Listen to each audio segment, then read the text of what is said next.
Everybody's ego takes a shot on this show. You gotta keep your chill with Jim, Matt, and Molly. I am savage. So you're not special. Jim, if we want to play this game, we can play this game. And I'm just like, oh my God, this guy's going to swing on Jim. He's a complicated fellow. People like me. I don't think so. This is Jim, Matt, and Molly.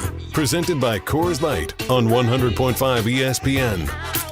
We're learning a lot about each other. Yeah, okay, a military wife, You. a deep sea fisherman, Jim. and a lead conductor for an orchestra. That was actually pretty good. That is pretty good. I think he's more of a game-changing player in the sense that he brings a sense of leadership and veteranship. Veteranship. What? Veteran leadership? Yeah. Oh, yeah. There we go. That's perfect words. Where's the beef? Yeah. What's that one? Where's the beef? It's from the commercial that sells beef. Broadcasting live from the Everlight Solar Studio in downtown Madison. Alongside Matt Hamilton and Molly Brown, here's Jim Rutledge.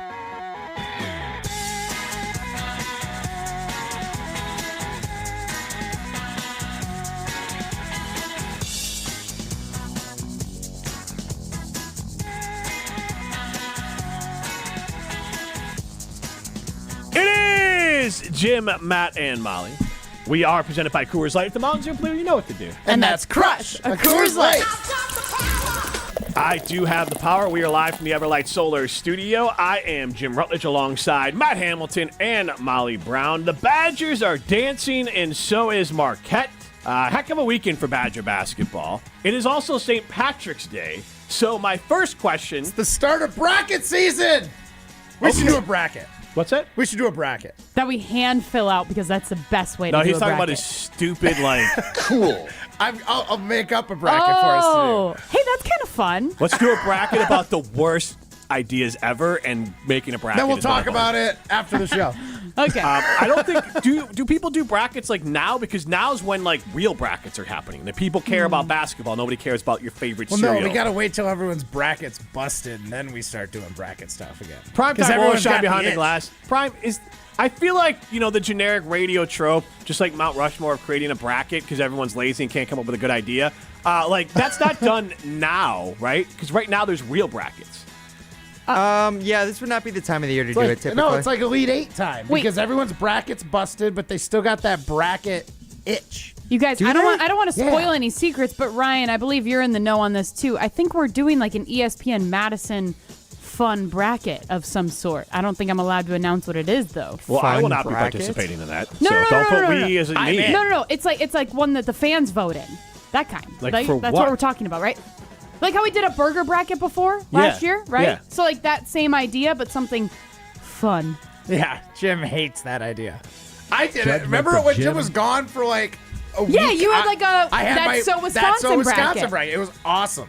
It The wasted fans everyone's loved time it. and energy. I think it's the fun. fans loved it. They called in. They were all over the text and call-in line. They were voting on X or Twitter. All right, Matt, just because you don't know anything about 2v1. sports doesn't mean we can't do a sports show. That's what we're doing today. Fair. Basketball. God. We can make one for like cheese curds or something. There we go. There we go. If you want to do that, at least there's a reason behind it. There was a reason behind the burger bracket. In this case, just because. I love the burger bracket. I thought it was amazing. Yeah, but then you got to learn about good places Yeah. to get burgers. Uh-huh. Yeah. No, If that's we're not fair. doing that, Mine was just if we're just to doing do like, it. what do you like about Wisconsin? I don't know. This Wisconsin thing. Nobody The cares. Packers. What's so Wisconsin? Yeah. Doing dumbass That brackets. was so fun. Grilling. That was 2 years ago, I believe, though. Yeah, it was.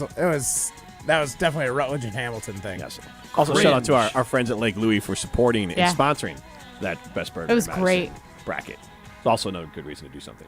Yeah, I like a good burger. I Let's meant, talk sports, Jim. I meant I've been having a grinding. great partner to support a bracket like that. Yeah, it's That- nice that- to have. It's yeah, nice that to have makes- good Now I that have sports. a Rolodex of great places to go get a burger at. You know what I mean? So that Yeah. makes It's the more best. sense to do something like that. Anyways, I wanted to know St. Patrick's Day. Molly, I'm assuming, did you participate? Did you do anything? And today is St. Patrick's Day, but the weekend was the Why time. do you ask me that? Because you have 5 children. I have 2 children. And I also can ask the audience, and please play along because I don't know who's all listening. If the leprechaun, is that a thing? The leprechaun comes to your house? No, we do not have that. The leprechaun like similar visits like the Tooth our Fairy? house. Yes, but he's a jerk. Oh. So he messes with your house. Like my my youngest Nola, she doesn't like the leprechaun. He gets her so mad because he toilet papered the hallway and their bathroom. He used their restroom and he urinates green. And they made a leprechaun trap that was destroyed and spread out over the downstairs, and then he flipped over some chairs. The Leprechaun didn't come to Sounds like my a pain house in my butt. when I was a kid, but apparently he comes to some houses in Oregon, and now he's made his way to our house. Is he friends with Elf on the Shelf? I would imagine they're in the same posse. Yeah, it sounds like it. Interesting. No, he has not visited our house. However, I might ask for him to visit our house because that sounds fun. But it's weird because my husband's birthday is today, so it feels more like a birthday day rather than St. Patrick's Day, I guess. And he's not into he had so many birthday parties growing up that everything was St. Patrick's Day themed. So I kind of make it a point to not do St. Patrick's Day stuff, I guess. So I did not celebrate. No. Fair enough. That's actually a good reason. I didn't because I forgot it was Monday. But so you didn't do anything this weekend? It was St. Patrick's Day parade. Yeah, no, I didn't do anything this weekend that had anything to do with St. Patrick's Day. I feel like if you were out, I had some cabbage. I guess this in is one of my dinners, totally unintentionally. Is that an F for Madison or an F for Matt? Like Chicago, obviously they dyed the river green. It's a whole thing. Like I feel like if you're out in a city like Madison, it shouldn't be a secret that it's St. Patrick's Day. I had a wedding on Saturday. Okay. And it was downtown, but I honestly didn't see that many people wearing green. It was actually right next door, right next to the Moxie. It was very convenient. Okay. To have the parking pass that we do to park there and then go right to the wedding. But yeah, I didn't notice an extra amount of people out and about in their green on Saturday when I was. I would imagine State Street probably. The college kids are getting after a little bit. What's in a St. Patrick's Day parade? Like leprechauns? It's just a parade. But probably green. some river dancers. Yeah. Oh, that's fun. Very Irish. Bagpipes, probably. Yeah. Yeah, it's a parade. It's just Irish things. Did you go to one? Probably Jim? A lot of kilts. That's what I was going to ask Jim if you wore a kilt. Zero chance. Wear a kilt? Yeah. Would you have to be the parade marshal, like the grand marshal of a parade to wear one? If I could be the grand marshal of a parade, I would wear a kilt, absolutely. Okay. I like it. I mean, he Let's did make wear it a robe happen. to a basketball game. That True. is a pretty big, St. Patrick's Day parade in Madison, to be the grand marshal of it is a pretty big thing. I don't think I would do it for the Oregon parade. I would do the grand marshal, but not in a kilt. Not in a kilt. But Madison, that's a top 100 city. St. Patrick's Day parade, it's a top parade. Now, a kilt yesterday would have been tough, but that's why we didn't make our way down. Marilyn Monroe yourself. right. Shrinkage. But it was very cold. I would say that that's why we didn't go to the parade because the girls were one day they just wanted to go to the parade for candy. I'm I've never been to a parade in in a major city. / it's really cold. Can we just do something else because it's going to be really cold? Can I just go to the store and buy you candy? Right. This is what I wanted to get around to. Then we'll get to the sports side of it. Is that sounds like none of you do, but you can chime in on the. We'll put this at Jim, Matt, and Molly, 844-770-3776. That's the Carbos Talking text line. You can see us on the ESPN Madison YouTube stream. I'm the only one wearing green today. I have green pants on. Oh, okay. I have green shoes on, too, if we're doing it then. So putting our feet up. So let's go. I want to know. Matt doesn't participate again. Do you do anything for St. Patrick's Day? When I was a kid, my mom would do.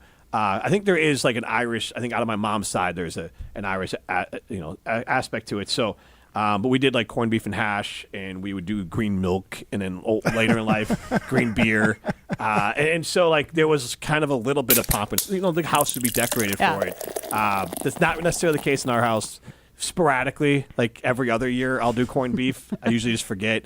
And I don't make it anything special. I just get it and put it in the crock pot. And then, I'm the one that mostly eats it. So, usually it's it's for you. Every other year I can handle eating that much corned beef. But otherwise, do you do anything for St. Patrick's Day? 844-770-3776. Carbos Talking text line. What does corned beef taste like? I've never had it. So it's brisket. Yeah. Oh, okay. It's the same cut, and it's just processed differently. I think you have to brine it or almost pickle it first, and then it's either slow cooked, smoked, and then it's. I know the last step you're definitely steamed.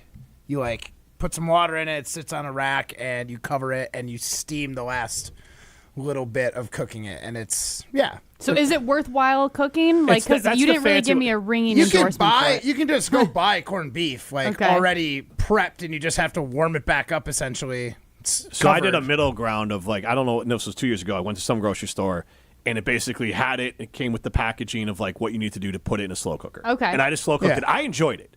And my wife ate it too. It's just the problem is there's usually not small portions. And so I think Rosie ate some of it. I don't think Nola really ate it. I enjoyed it. It's just a lot of meat for Yeah, you're one getting person to be eating. 2-3 pound chunk of meat minimum, Yeah. but it's brisket, so it's good. Yeah, it's It's absolutely it's tasty. good cut of meat. It just needs to be cooked long enough. So everything's Honestly, the best way to broken do down. it go out somewhere Yeah. and just get a serving of it. Okay. But you could There's drink. supper club somewhere they'll have it going for sure. Yeah, absolutely. Rob says he just got after it and basically had some Guinness and Irish car bombs, and that's There how you he's go. celebrating the day. So my I curl on Wednesdays. My Wednesday curling league, they make a big deal out of it. So that's about the most I'll do. They'll have all the accoutrement for those particular Yeah. shots, and Irish beers as well. Mostly just the Guinness, which is also a solid beer. But that's about as St. Patrick's Day as I get. I thought maybe, Matt, you would be one to get into it because you are kind of a festive fella. I'm going to be honest And with he has you. red hair. When I was younger, had too much green beer, and I know it had nothing to do with the dye, but when you see it again, you find other things to blame other than the beer. And I was like, never again am I having green dye in my beer. All right. Hey, look, I may get have it. been overserved. Yes. No, It wasn't my fault. It was the server. Dave in, who overserved me. Dave in Deerfield says, I spent 20 plus years running a bar on State Street. No thanks to St. Pat's or New Year's. Yeah. Yeah, and for me, St. Patrick's Day when I was younger was more about getting out and if the weather was nice, then I would be out and about. I remember one year, Gabe Knights and I did a show at now the bar doesn't exist anymore. It's over. Gosh, the Cheeseburger in Paradise was next door to it. It was called Claudia Irish Pub way out in Middleton Oh, at yeah. Greenway Station. But we did a show out there, and Gabe and I burned like crazy because it was opening weekend of March Madness. So we did, and I think St. Patrick's Day fell on that Thursday, and then we it was the first nice day of the year. We burned because we were doing a show outside, and we didn't have anything. We wouldn't have put any sunscreen on. We were in our 20s, and yeah, definitely burnt like hell on St. Patrick's Day, probably a decade ago, easy, maybe more. Rip and Rona says, corned beef hash is an extremely underrated breakfast dish. Yes. My go-to when it's on the menu. So that one is very. You got to get corned beef first for that. What's that? Before you can make corned beef hash, you got to go get corned Well, beef. I think he was saying that at a restaurant going to get it. Oh, yeah. I've gotten it out. I've had to your thing about green beer. I had such good experiences for a while, and then all of a sudden I went somewhere and I had a bad corned beef and hash, and now I haven't gone back to it. Well, North and South might be your place because Rick from DeForest, our good buddy Rick at North and South in DeForest, says North and South smokes the corned beef and it's absolutely amazing. That sounds good. I felt like they would do it, but I didn't want to put them on blast just with the brisket Right. sort of crossover there. But I would imagine I don't think they're serving it in the Fitchburg location. no. But they did. I did go to the Verona location. Nola loves their pulled pork, so we got. I tried the salad. Did you? Very good salad. But I'll be honest, I had envy because the salad was super good, but I got it for dinner, and I'm like, my wife got the 50-50 burger, and I'm like, this is really good. The salad's really good. But why in the hell did I order a salad from a barbecue Should've got that place? for lunch. Salad's not a dinner. Right. Well, The salad's a lunch Now, at I will best. say it filled me up because there was a lot of brisket on there. Okay. And it was tasty. But I was like, you guys are having sweet potato fries and brisket and so on a sandwich roll, and that's just more what I wanted for dinner. It was more of, you're right, it's not really a dinner. It filled me up, but Yeah. it's still I want the North and South. I want it. To north and south, you got some rabbit food with some brisket on it. Yeah, I mean, A lot here's of why I got it. brisket. Okay, that's there's a a lot lot of of brisket. brisket, and it had blue cheese, and I think the balsamic vinaigrette, and a bunch of other things I liked. So I was like, I just kind of Molly sold me on it. It was a delicious salad. So good. I would just recommend it for lunch because You want to go ham at night. Yeah, exactly. that would be my thing, just because you want to get after it. Savage. Fair enough. Fair enough. 844-770-3776. We'll head out here to break in a second, but I will ask this Siding Limited poll question. We'll post at ESPN Madison. Simple one for the Badgers, and we'll get to it on the other side. How far do you have Wisconsin going in your bracket?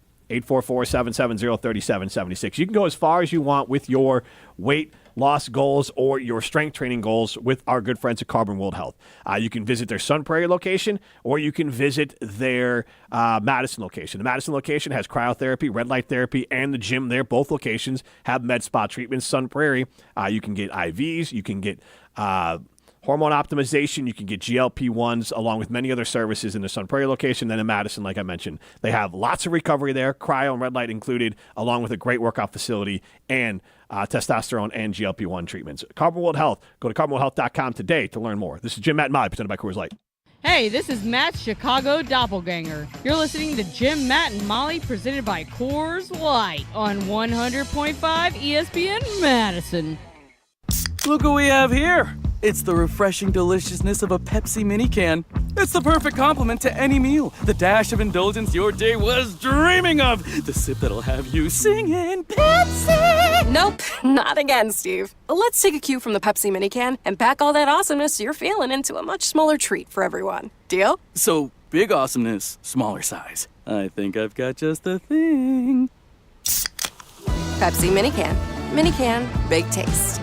UW Credit Union presents the Prep Mania Student Athlete of the Week, supporting local student athletes as they grow on the field, in the classroom, and in the community. UW Credit Union is here for every U. Learn more at uwcu.org. Here's Dennis Semrau with the UW Credit Union Student Athlete of the Week. Our ESPN Madison UW Credit Union Student Athlete of the Week, Matt Buckman from Cambridge High School. You're a Blue Jay. Yep. What's it like to be a Blue Jay? Oh, it's great. The support from everyone here in the school, it's a great place to be. Play football and also golf. You had a conference championship in football. Yep. Going for a conference championship in basketball. Yep. So going for the trifecta this year, right? Yep. All three. How does football impact basketball, golf, and how do they kind of relate for you?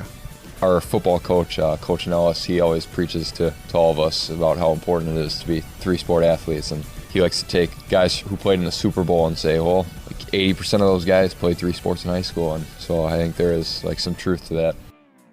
Zimbrick Honda has been a proud part of the Madison community since 1973. They're your one-stop shop for over 250 new Hondas to choose from. Whether you're looking for a sedan, SUV, or truck, their selection of new vehicles is second to none. Stop in today at their location on Fish Hatchery Road and lease a 2025 Honda Passport EXL for as low as $349 per month. Or browse their vehicle selection online at ZimbrickHonda.com. That's ZimbrickHonda.com. Shop local, shop Zimbrick Honda.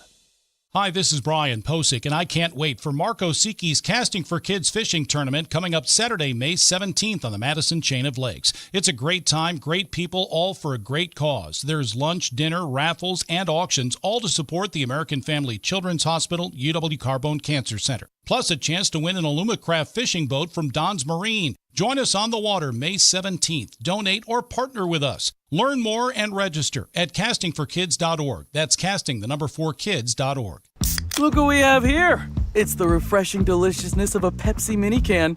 It's the perfect complement to any meal. The dash of indulgence your day was dreaming of. The sip that'll have you singing Pepsi. Nope, not again, Steve. Let's take a cue from the Pepsi mini can and pack all that awesomeness you're feeling into a much smaller treat for everyone. Deal? So, big awesomeness, smaller size. I think I've got just the thing.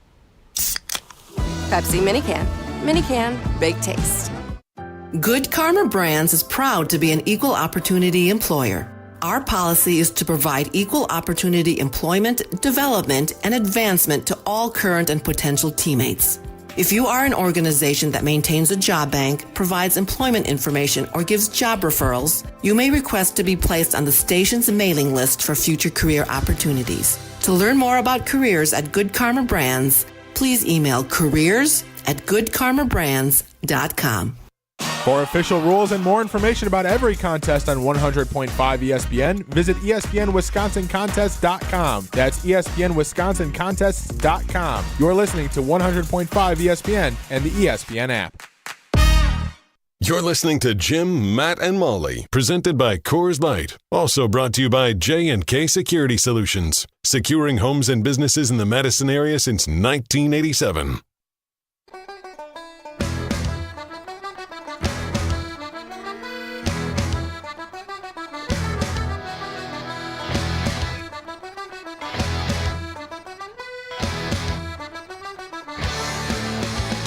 We love the Dropkick Murphys here on Jim, Matt, and Molly, presented by Coors Light.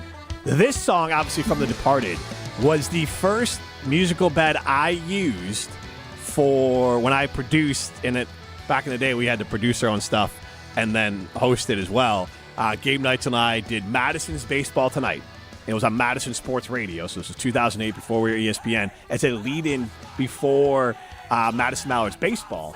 And I created an open, which had a lot of drops from Bob Uecker in Major League. And the whole thing led up to the big drop of, so din in it. And so there'd be different clips of like highlights and stuff like that going over it. And then, bam. Dropkick Murphys. Yes, there was a, dude, that was in the moment, 2008. Yeah. Yeah. Dude. That's right when it came out. Right. So it was the big thing. But anyways, it was a great open. And there was a partner at College Town that he actually asked for it to put it on a CD because he got so amped up listening to it. So he'd play it. I would love to find this in our system somewhere. Yeah. It'd be amazing. We've changed systems a lot Probably since on then. cassette somewhere.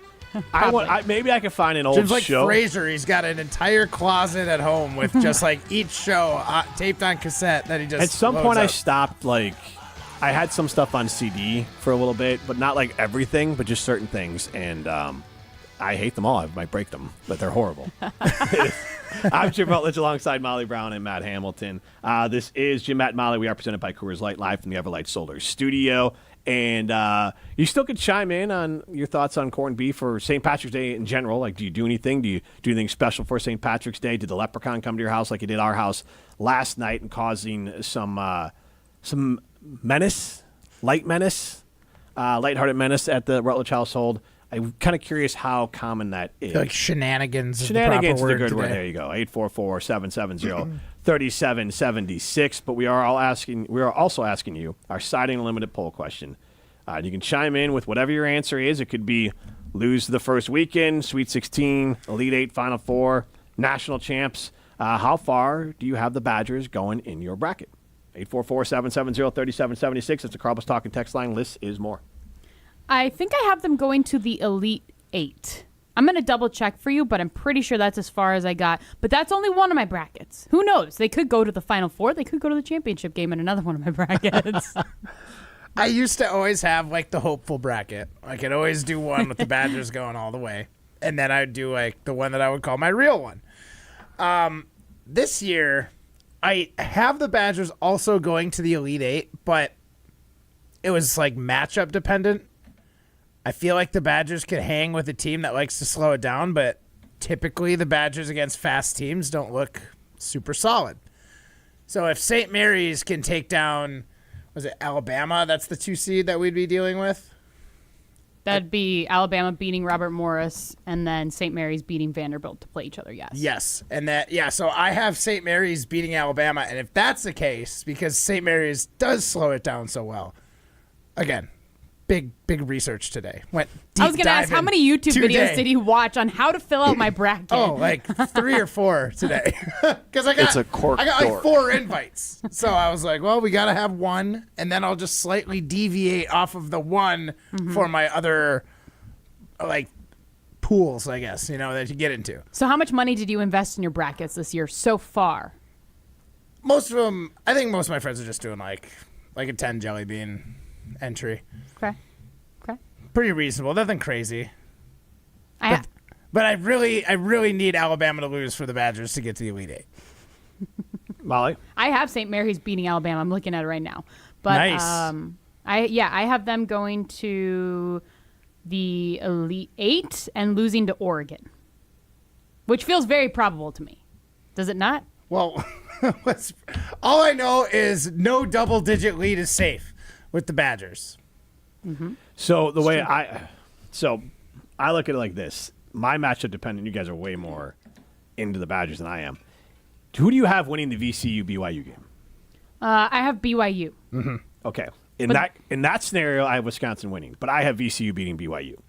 VCU is a nightmare for Wisconsin, so I have VCU beating Wisconsin. VCU is one of the best defensive teams in the country. They're 18-2 over the last 20. They can defend on the perimeter. They can rebound, and they can stop the Badgers from getting off those three-point shots they like to take. The Badgers are wildly inconsistent on three-pointers over the last 5-6 games. Tanjay looks like he's got dead legs before the national championship game. Like, even in the tournament, to start the first game, great guard, Big Ten championship game, that the Badgers were purposely trying to play Tanjay a little bit less that first game when they got up. His minutes kind of climbed up, but Tanjay didn't play well he didn't play Tanjay level All-American, I would say, in the month of March. He did it once, and that was against Michigan State. And then he ran out of legs, and I'm not faulting him for it, but I think this team is too dependent and more dependent than we want to admit on Tanjay, and there's nobody who consistently steps up.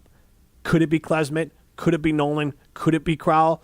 Maybe. And Blackwell I like, but I just think BYU, to Matt's point about matchup for like St. Mary's, I think that works better for Wisconsin. Now, BYU still give them a run for the money because they're going to play they're a really good team. I think they're a little bit older team, and I think that's part of Wisconsin's secret for their sauce is that their best player is a little bit older than everyone else. Mm-hmm. But, and I'm not faulting, like that's just the way the rules go, but I think VCU, I don't think the Badgers have enough ball handlers to handle VCU. How do you know so much about VCU? Did you do a lot of research too?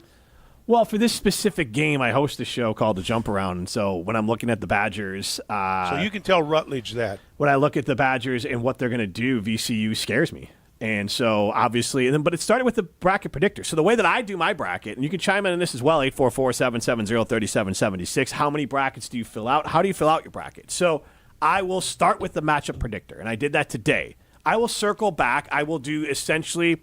a bracket of integrity, the old Greeny Mike and Mike sort of bit. I'll just have one bracket. I just roll with it.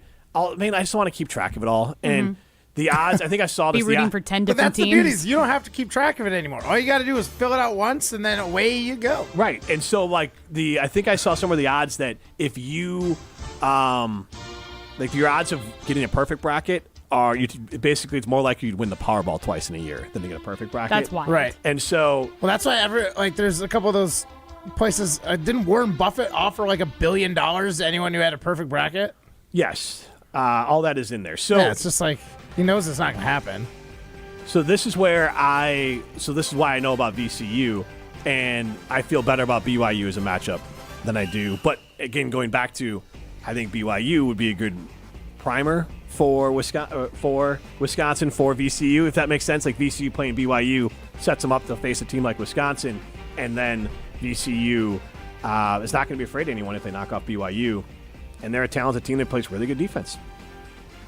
I mean, it's an interesting point. I don't I'm disagree. I don't know anything about VCU other than they play a faster paced game than the Badgers do. And it's not even faster. It's they play it more intense. Like they're going to pressure the Badgers ball handlers. And Ryan, you watch the Badgers. Pressure. Honestly, I think the Badgers have one really good ball handler, and that's Blackwell. Like Tanjay is big. He's not an elite ball. Like he can get to the basket, but he's not a ball handler. Especially the idea of like if you're trying to like set up the offense or break a press, things like that. Like Tanjay getting him the ball in position to like score. It's almost a little bit like Middleton, where it's like I like his moves and I like his ability to get his shot off, and I like the shot when he gets it off. But I wouldn't call either one of them great ball handlers. They're not bad at it. But Blackwell's the only one where I'm like, yeah, I trust him against the press, and I trust whatever team would throw at him, he would not crap his pants. So did Wisconsin's win over Michigan State not make you feel better about Wisconsin? Because I almost feel like, I feel like going into the weekend, one, I don't know if any of us really thought that they were going to be able to beat Michigan State. Matt, you might have said it just as like a hopeful thing, but yeah. I felt like none of us really had the opinion that they were going to win, and then. Like Jim, you were especially adamant that Michigan State was the best in the Big Ten. I think they still are. I mean, they're going to go farther than anyone else in the NCAA tournament. So, like Wisconsin beating Michigan State, that doesn't make you feel any better about Wisconsin? It does. I would have again, or that loss to Michigan just way overshadows the win over Michigan State. I think that they are I've maintained this throughout the year, and nothing has really changed my opinion. The Badgers are the fourth or fifth best team in the Big Ten. And this was all matchup predicted. Like if Wisconsin, like if I changed my mind on the BYU, like basically what I did is if there was a game that was close in seeding and it was like 50-50 or even 55-45, then I'd examine the underdog. And that's how VCU popped up for BYU and for Wisconsin. And so that's why I picked it. If I changed my mind and I put BYU there, then I would pick Wisconsin. And so this is all matchup driven for me. So right now I'm just looking brass tacks. This isn't about feels. If the Badgers face VCU, I think they're going to lose. If they face BYU, I think they're going to win. And so that's where I'm at. The Michigan State game, though, by the way, is the aberration. They shot the freaking lights out. Like, they didn't – I mean, that game was insane. And if they had done the same – and I understand the legs part of it, but my concern is that this team is streakier than they have been earlier in the year on the three-point shot, and I think it's because the war of attrition on the season, all their legs are tired. They're not going to get refreshed to be back to midseason form with their three-point shooting. So they shoot the three less efficiently than they did in midseason when they looked the best. They don't rebound. They're a bad offensive rebounding team. And then shooting a three hurts their ability to defend. They're not a very good defensive team. So this team is literally going to live and die by the three. How far do you have them going there? VCU, I think, would mess up their ability to shoot those threes as opposed to BYU, I don't think will. So it's really about a matchup. I like where your philosophy's at. That's why I'm just kind of pulling for BYU to beat VCU. Yeah, I want the Badgers to get to the Sweet 16. I love the difference in how we fill out our brackets. I fill it out thinking that I can predict the future and that I am psychic. So I just go by my feelings and by my heart. I like that. I don't look at the matchups. I don't look at the teams. Too many teams to even look at. It's ridiculous. So I'm just like, you know what? This one feels good. This one feels I will great. circle back. Like, I will make some tinkers to it. Because I might look at, I like pros.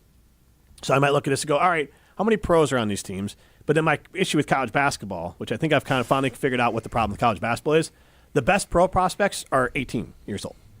And then the best players on a lot of these teams are like 24 years old. And, of course, a 24-year-old, I don't care how great of a pro prospect you are unless you're Cooper Flagg, that, like, a 24-year-old is still going to be able to physically dominate and outperform an 18-year-old. It's just when they get to the pros, that future pro, they're still babies right now. And so then you got a bunch of mid players. And so Wisconsin's got the old in Tanjay, and so that plays out well. So I'm looking for, like, a pro prospect. I want to see, do some of these teams have pro prospects who have been in the league or playing college ball for a year? They're on year 2. Because Illinois they're very inconsistent because they have 2, I think, lottery-type picks on their team, but they're both 18 years old. Rutgers didn't – I don't know if Rutgers made the NIT. They have 2 picks going in the top 5. And so, like that – but that team was just – yeah. They have Ron Harper's son and then another player. I don't know the name, but they have 2 guys. Ace Bailey, both likely to go in the top 5 of the NBA draft. What a great name. That is a fantastic name. Ace Bailey? Too bad he didn't do anything in college. And he's a draft pick? He's a good top 5 projected pick, yeah. Like Jim said, lottery And pick. he was bad in college. He wasn't bad. It's just the Rutgers team wasn't really – I mean, it's not a cohesive team is usually the issue. And like Jim said, it's a lot of those 18-year-old draft prospects who, if they do go to college at this point in their careers, they go and they're probably more so showcasing themselves for pro scouts more than they are really trying to fit in with the team that they're on. Now, there's differences. I think – I can't say his name in Illinois. Do you know how to say it, Jim? Kasperjanis? No. Kasperjakis? Yes. I think that's like close. That. Yeah, you're close. He fits in their system pretty well, and they have a solid team around him. Yep. But they're just super volatile on top of that. But, yeah, like Jim said, Auburn, I want to say, is like their average age is almost as old as, I believe I saw was the Charlotte Hornets. I think the average age for Auburn, who's the number 1 overall seed, I believe still, I think it's 25.1 years old. It's like the Badgers team that won the national championship, the 2020 simulated draft. Yeah. The simulated national championship. Yep. Same thing. Yeah. Well, and again, you look at St. John's, basically their entire playing roster is all none of the guys were on the team last year. All of Michigan. Yeah, Michigan too. Well, are all these players guys that got an extra year because of COVID still? Like, are we still in that phase of college players? I'd say like 80%. Might be the last year of it. I think about 80% of those players are out now. I think if anything, it would have been someone who was like a freshman when COVID started, and they would have to have some sort of like medical redshirt year. Like John Tanjay might have like just missed He's a the COVID. 6-year player. Yeah. Tanjay is. But he also had a medical redshirt, and he's played 4 years already. So yeah, he has. It's very close, but this would basically be the last possible year to be COVID players, quote unquote. Okay. I just wonder if ages will go down after that, or probably not really. It'll go down a little bit, but I think with NIL nowadays and guys wanting to stay in college more because it can make real money, there's going to be a lot of guys who cash in when they're 25 at whatever university. So the way that I remember college basketball, like the Badger basketball team with Bruston, the team that got the Make 'em Believe team. Jim Rutledge, he's fake tough. That team, the Final Four team, like that was, and it wasn't, I didn't think so in the moment, but that was kind of the beginning and the end for me enjoying college basketball because that team was layered. you had 2 lottery picks in Frank and Sam, who had been on the team for a little bit. Then you had guys like Brust and Bronson Koenig, a bunch of other. You had Koenig and Nigel Hayes, young and up-and-coming players. You had Brust, who could go play pro if you wanted to. So you had this mix of like really talented college basketball players like Brust. Then you had up-and-coming college basketball players like Bronson and Nigel. And then you had established NBA talent players in Frank and Sam. And then they played that Kentucky team, and that Kentucky team was loaded up with players, but they still had a mix of. They had a couple of 2-year players and a couple of obviously freshmen in that mix. And then Duke, same. But like Duke, honestly, this year's Duke team is the closest thing I remember since like seeing a team back when I played, because they got Cooper Flagg, plus they have Con Knipple, but then they have some other good players in there. So you have this mix of young guys, pro guys, and then some good college basketball players. And so you just don't see that as much, which is why, again, that's why I like college basketball to me has kind of slipped a little bit. David Deerfield, 844-770-3776 in the Car Was Talking text line. Ryan, you got to answer this question because Dave will not stop asking it. So we've referenced it a few times on the show today, I think already, and I think we did Thursday as well. There's this phrase called "things went chalk," or there was chalky results. Mm-hmm. So when we say chalky results, it just simply means favorites win. And Dave wants to make sure we explain this to the fans as well. And it's a good point because it is an interesting background. Is when betting lines and Vegas odds were first being set, they would write them on chalkboards, chalkboards like you'd see in elementary school. Matt Hamilton, I know that was like 80 years ago for you, but I think they had chalkboards by your time. They did. Anyways, They did. Oh, okay, nice. Yeah, exactly. Painful to listen to. But chalky essentially means that when they wiped the odds off the board, mean the favorite won, the results were chalky. So when you have a chalky bracket, it just means you're picking all the favorites because that's how the betting lines were written back in the Dizzy. I needed to update. He was so close. I needed to make it a little more modern. Is Ryan 60 years old? Like, what's going on here? What Ryan? Dizzy is still within the modern lexicon. What are we saying right now? What is a lexicon? I'm just kidding. I understand. it's I understand the context of it. It's a little green guy that comes in your house and messes things up. Yeah. Brings you gold. Peas green. And peas green. Lexicon. Matt, tell us about Metcalf's Market. Okay. I love Metcalf. Why am I surprising you with this? You tell us about it every day. Don't slam on the counter. Yeah, I know. It's my Jim Rutledge-isms. I love Metcalf's Market. They, especially right now, I know they have corned beef. So, Molly, if you're looking for some corned beef still, you can go get it at Metcalf's Market. They've got fantastic produce, the cabbage, the potatoes, the onions, everything you need to make a great corned beef and cabbage. You can still get it tonight. And if you're not feeling like making anything, check out their hot food. They have got Reuben sandwiches. They've got the corned beef brat. All sorts of fun stuff for you to celebrate St. Patrick's Day in the liquor section as well. So go check out Metcalf's Market. Get yourself some Metcalf's Rewards and bring local home. This is Jim, Matt, and Molly, presented by Coors Light. You're listening to Jim, Matt, and Molly. Who just Who was that? That was Molly. Okay. Molly's the snorter, and she makes weird noises when she laughs. Presented by Coors Light on 100.5 ESPN, ESPN Madison on YouTube, and Wisconsin On Demand. Hey, it's Molly Brown from Jim, Matt, and Molly. I've been drinking ZOA Energy for a while now, and I absolutely love it. ZOA is my go-to beverage when I need a boost without the crash that comes with other energy drinks. It's packed with natural ingredients like vitamin B and C, electrolytes, and has zero sugar. It fuels my workouts and busy days. I recently had twins, and I have a toddler, so I need all of the energy I can get. Head over to ZOAEnergy.com to find the location nearest to you to pick up some ZOA for yourself. ZOA Energy for balance and drive.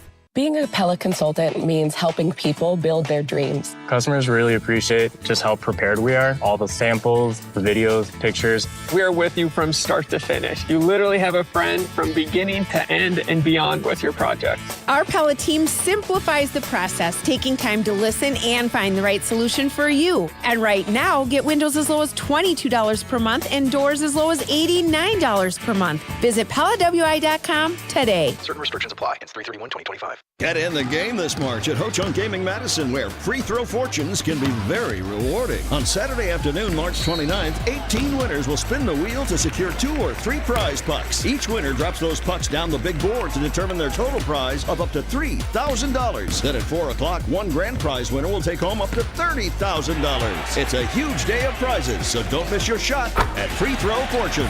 Big fun is always a slam dunk at Ho-Chunk Gaming Madison. Summer is coming, and it's time to start thinking about your summer job. Jesse Nelson here. Madison School and Community Recreation is now hiring for many positions, including day camp and youth program leaders, support staff for individuals with disabilities, sports instructors and officials, and more. Full and part-time positions with daytime and evening hours are available. No matter your interest, schedule, or location, there's a position for everyone. At MSCR, you can make an immediate impact in the community and gain meaningful experience. Start your summer adventure today. Apply at mscr.org. Have you been waiting to buy your next home? Stop. Now is the time to get housed. What's up, Madison? It's Stacy from Bruner Realty. Nobody has a crystal ball to know what the future holds. The longer you wait to find your next home, the better the chance you'll be paying more for it than you would be today. Don't miss out on what could be the best opportunity to find your dream home. Contact our team at BrunerRealtyInc.com to help start your search. That's BrunerRealtyInc.com. Let's get housed. When it comes to security for your home and family, you want a winner, and we found one when we placed our trust with J&K Security Solutions. This is Greg Gard. Kim and Jeff hit the game-winning shot for us with the Control 4 home technology system. Home or away, from our smartphones, we can open the garage door, dim the lights, turn on the TV, as well as arm the security system. That's convenience as well as peace of mind. Let J&K Security Solutions do for your home or business like they've done for us. Call 255-5799 or online at jksecurity.com. In the next 30 seconds, I'm going to tell you how to save money and save the planet. It's simple. Ditch your energy bill and make the switch over to Everlight Solar. While electricity prices keep rising, Everlight Solar will give you the chance to take ownership of your power while also reducing your carbon footprint. As a local company based out of Madison, they'll be there with you every step of the way as you make the switch to solar. To learn more about how you can save money and save the planet, go to everlightsolar.com. Welcome back to Jim, Matt, and Molly, presented by Coors Light on 100.5 ESPN. Also brought to you by J&K Security Solutions. She had excuses and she chose to use them. She was a victim of unspeakable abuses. The Dropkick Murphys songs for St. Patrick's Day continues here on Jim, Matt, and Molly, presented by Coors Light. I'm Jim Rutledge alongside Molly Brown and Matt Hamilton. We are in the Everlight Solar Studio. Primetime Lorsheim behind the glass. You can see us on ESPN Madison's YouTube as well. And we are asking you, how far do you think the Badgers will go in the NCAA tournament? That is our Siding Unlimited poll question. You can chime in on the Carlos Talking text line. List is more, 844-770-3776. Right now, 45% of you say Sweet 16, followed by 30% of you saying Elite 8. And 18, or basically 19% of you say lose in the first weekend. Did either of you answer where you have them? How far? First weekend. As of today. Because you think that VCU is going to beat BYU. Yes. All right. As of today, that's the matchup I have. Matt? And I have them in the Elite 8. Okay. Because I also thought that they're going to play BYU, not VCU. They're going to play St. Mary's, not Alabama. And that's their road to play Arizona in the... Do we think our fans realize that Bama would be in their way? Do you think they're thinking it through the way Matt is, or do you think they just say Elite 8? Because Bama's not a great matchup for Wisconsin either. I think we're all That's why. Yeah, that's why. I know you have it. I think Okay. our fans, like if it was just... If they're just saying Elite 8 because that's what we want. No, honestly, if it was tight anywhere on like my prediction... If they're from the SEC, I was giving them the benefit of the doubt because it is a meat grinder. I think it's the record for the SEC. 14 teams made the field. 14 teams from the SEC made the field of 68, yeah. Well, you have Texas in one of the playing games. Right. So, I mean, that's pretty impressive. So, like, when you think about all those teams had to, like, cannibalize each other for the last half of the season, like, they are all capable and very good teams. They're going to beat up on some of these lesser conferences that they run into and different styles of play. Well, I have St. Mary's beating Alabama and then Wisconsin beating St. Mary's. Right. So that's even more wishful thinking for myself. Because Alabama I do too, but they can shoot the three, and here's the problem. They are one of the better three-point shooting teams in college basketball. And then here, the defense has been rolling for the Crimson Tide as they harass three-point shooters and absorb the rebounds. So that sounds like a nightmare for Wisconsin. Well, didn't they win last year, Alabama? They didn't win at all. They did not win at all, no. Haven't they won it recently? Am I crazy? You're crazy. Okay. I think they've been what am I pretty thinking of? good. Then obviously Alabama coached by there's no love for Whitewater native Nate Oates. Coaches Alabama. Like, that's the question. Do you follow any other storylines? Or you just So I watched like 3 videos today, and basically the guys were like, St. Mary's is a slow basketball team. They want to slow it down, and they're a team that dictates pace. Regardless of if the other team is fast-paced or not, they will bring them down to their game, and they're efficient when they shoot. So like an old Badgers team. Yeah, like the Dick Bennett days. Yeah. Not that you would remember anything about that. I probably really wouldn't remember that many. But you'd have to, either. I guess come on, the Matt. trade-off I have is that you Kurt have Benny. to believe that St. Mary's can do that against a team either like Vandy or Bama. Like, I understand what they want to do. Oh, no, and the thing is, like, what I was hearing is that they have, all season, have controlled the pace of the game But against their whom? opponents. Whoever they played. What I mean, St. Mary's is in Right, the SEC. and I understand. That's true. They're in the West and they're not Coast going to play a Conference, big Jim. team. So that's I my think they're point. a pretty is big WC team so as you're well. taking a leap of, like, they can do it consistently against premier teams. Yes. I'm basically assuming that they're going to be able to run their style of offense. Hey, they played their 2 games a year, 3 games a year against Gonzaga. They're ready. All right, they're ready for the big boys, Jim. Don't sleep on the I'm not Gales. saying it's a horrible, like, sleeper pick. I'm just saying that, like, they play one specific style of ball, and, like, it has to The work. style that Matt's talking about, though, does make them a good upset candidate. Yes. Or potential Cinderella. Right. Teams that slow it down. Honestly, the way the Badgers used to play made them really good at being a Cinderella team. True. The counter for Alabama is because they rebound so well that as long as they stay out of foul trouble, you slow it down, I think they'll get the rebounds. Alabama's reason for thinking they're going to go far is they're a really good team. Yes, and Nate that's Oates all is it a hell of a coach, too. Yeah. But I will say, if Wisconsin plays Alabama, take the over. Over. Yes. They did beat the Zags there. One of the St. games this Mary's. season. Yeah. The Gales. St. Mary's have. They lost in the tournament. Do you know what seed that Gonzaga is this year? They're a lower seed or a higher seed than St. Mary's. Just barely. Just barely. But yeah, they're what are they, a 9? 8. Play 8. How the mighty have fallen. Who are they playing? Georgia. Oh, SEC, Matt. Oh yeah, Bulldog battle. Bulldog battle. That's good. And again, you can chime in on this, Where's Butler when you need him, right? 844-770-3776 on the Carbos Talking text line. List is more. Any insight into how you pick your bracket? Chime in and tell us. That's a tough one. If you pick them by mascot, I don't know. who wins in a Bulldog fight? I don't know if there's a secondary way to look at it. But also, like, do you follow anything else? Like, for an example, I am rooting Michigan. I hope they do well. Their head coach, Dusty May, was at FAU. Vlad Golden played at FAU. I have no FAU is just not a program, especially for basketball, that's going to ever be able to sustain having players like this. I would imagine this is how, like, VCU looks at, like, Shaka Smart, where it's like, of course, we're not going to keep this guy. Mm-hmm. And in the NIL era, FAU can't pay him. So more power to you. So Michigan with Vlad Golden and then Dusty May. Vlad Golden was a starter for FAU's Final Four team. Elijah Martin is on Florida's team, and so I'm rooting for Elijah Martin. He's a starter. He's one of their best players. And then Joel Davis is on Arkansas, and they made a tournament as well. So I'm hoping all those teams win. I don't know if I'm going to pick off of it, but I'm rooting for every one of those teams. Those were 3 star players on the FAU Final Four team that I'm keeping an eye out for. Chiefs win. I enjoy it. I don't hate Duke. I like this Duke team specifically. Chiefs win. I kind of want them to do well. But I'm rooting for the Gators, I guess, mainly. Also, they got that 7'9" guy that can cut down the net without having to jump or use a ladder, which is remarkable. That's crazy. I used to love Joakim Noah.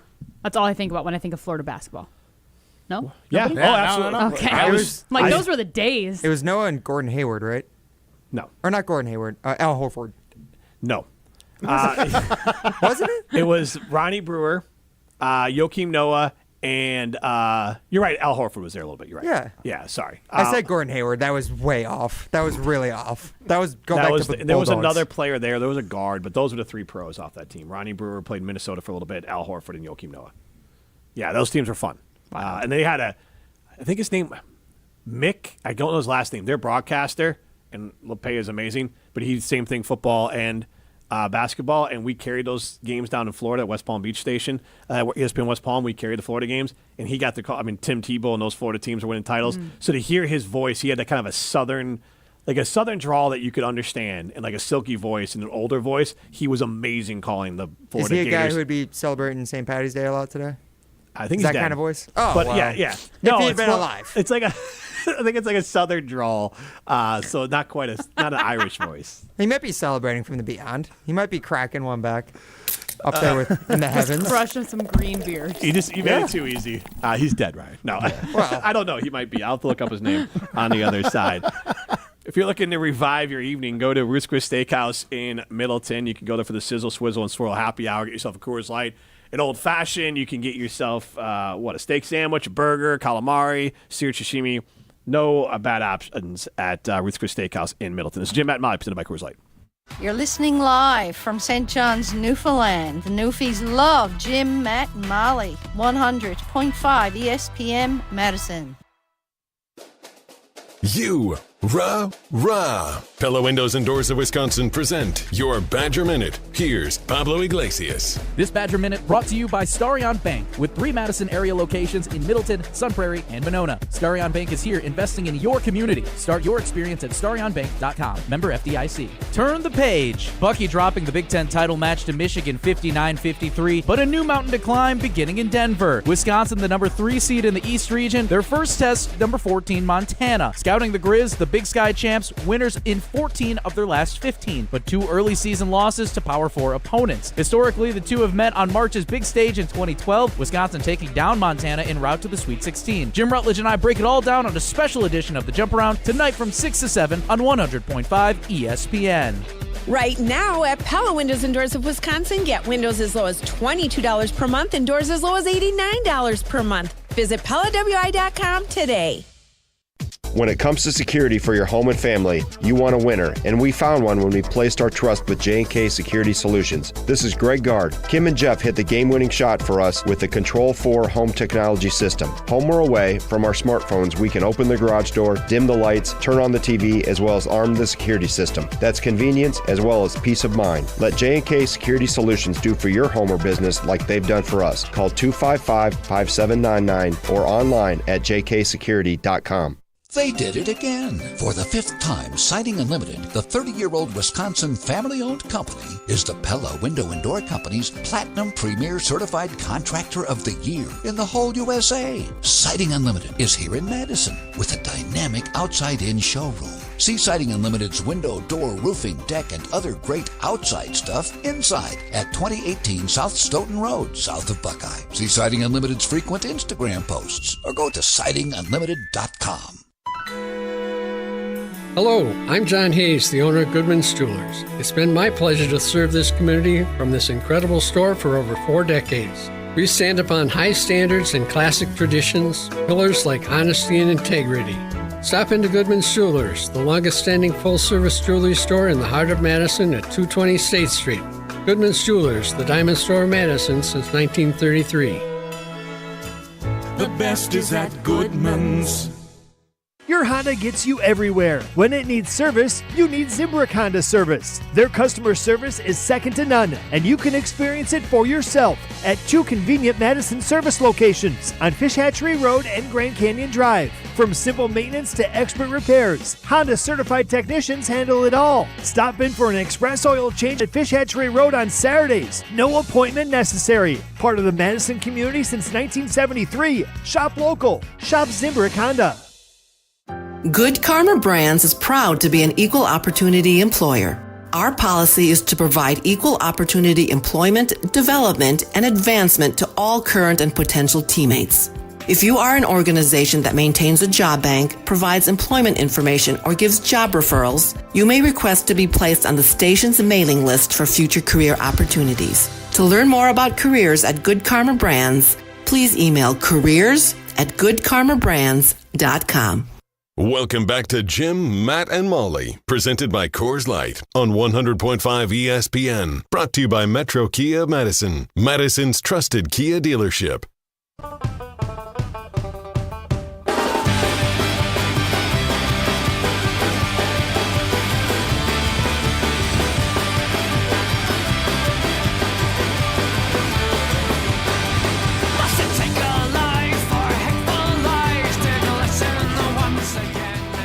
Jim, Matt, Molly. Some Irish music continuing live from the Everlight Solar Studio. It is St. Patrick's Day. You can chime in. Do you have any St. Patrick's Day traditions? Matt Hamilton, Jim Rutledge, Molly Brown with you. You can see us in the Everlight Solar Studio. Molly's got green pants on. You just take my word for it, or she can put her leg back up on the table if she'd like. I'm wearing a green shirt and green shoes. I am done with my calisthenics for the day. So felt like Green Bay to me. You will not see my green shoes again. Matt, I guess, does have a green water bottle, and you can see that all on the ESPN Madison YouTube.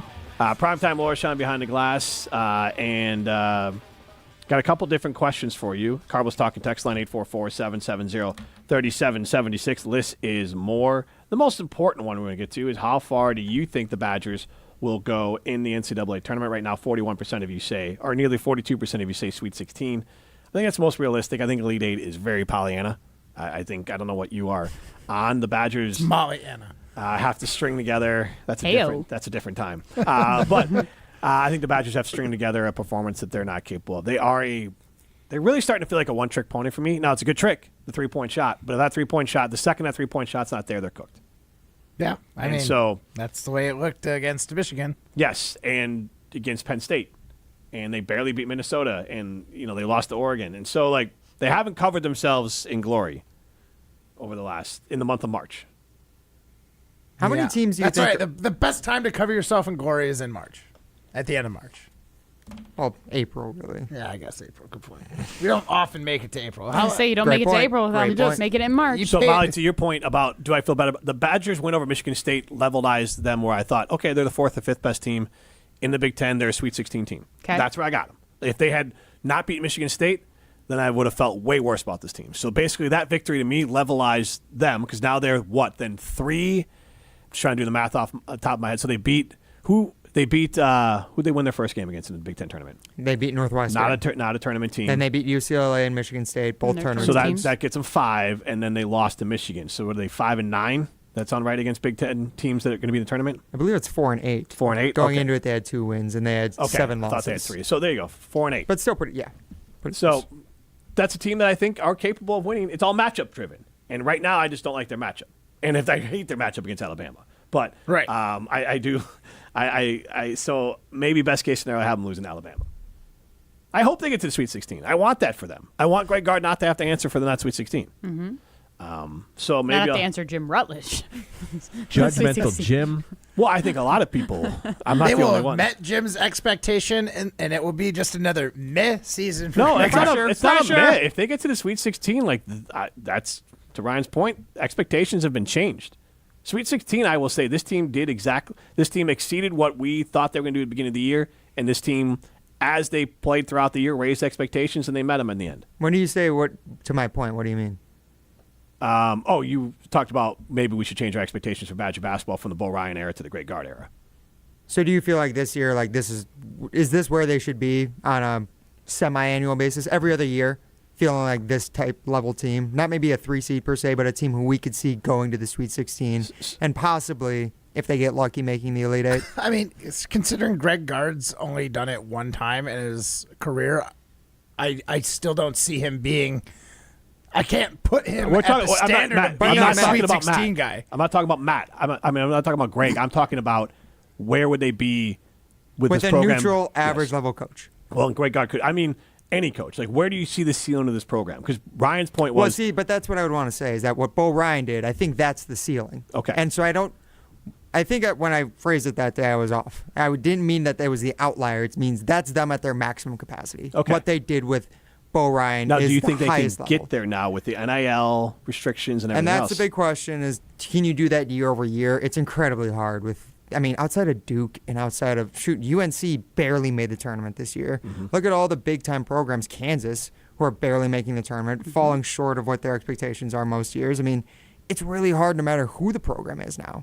So I think to get to that Bo Ryan level, or that era where they were that consistent, that good, where they could have made the Final Four a lot of years but just didn't, I think that is probably out of reach in modern-day college basketball.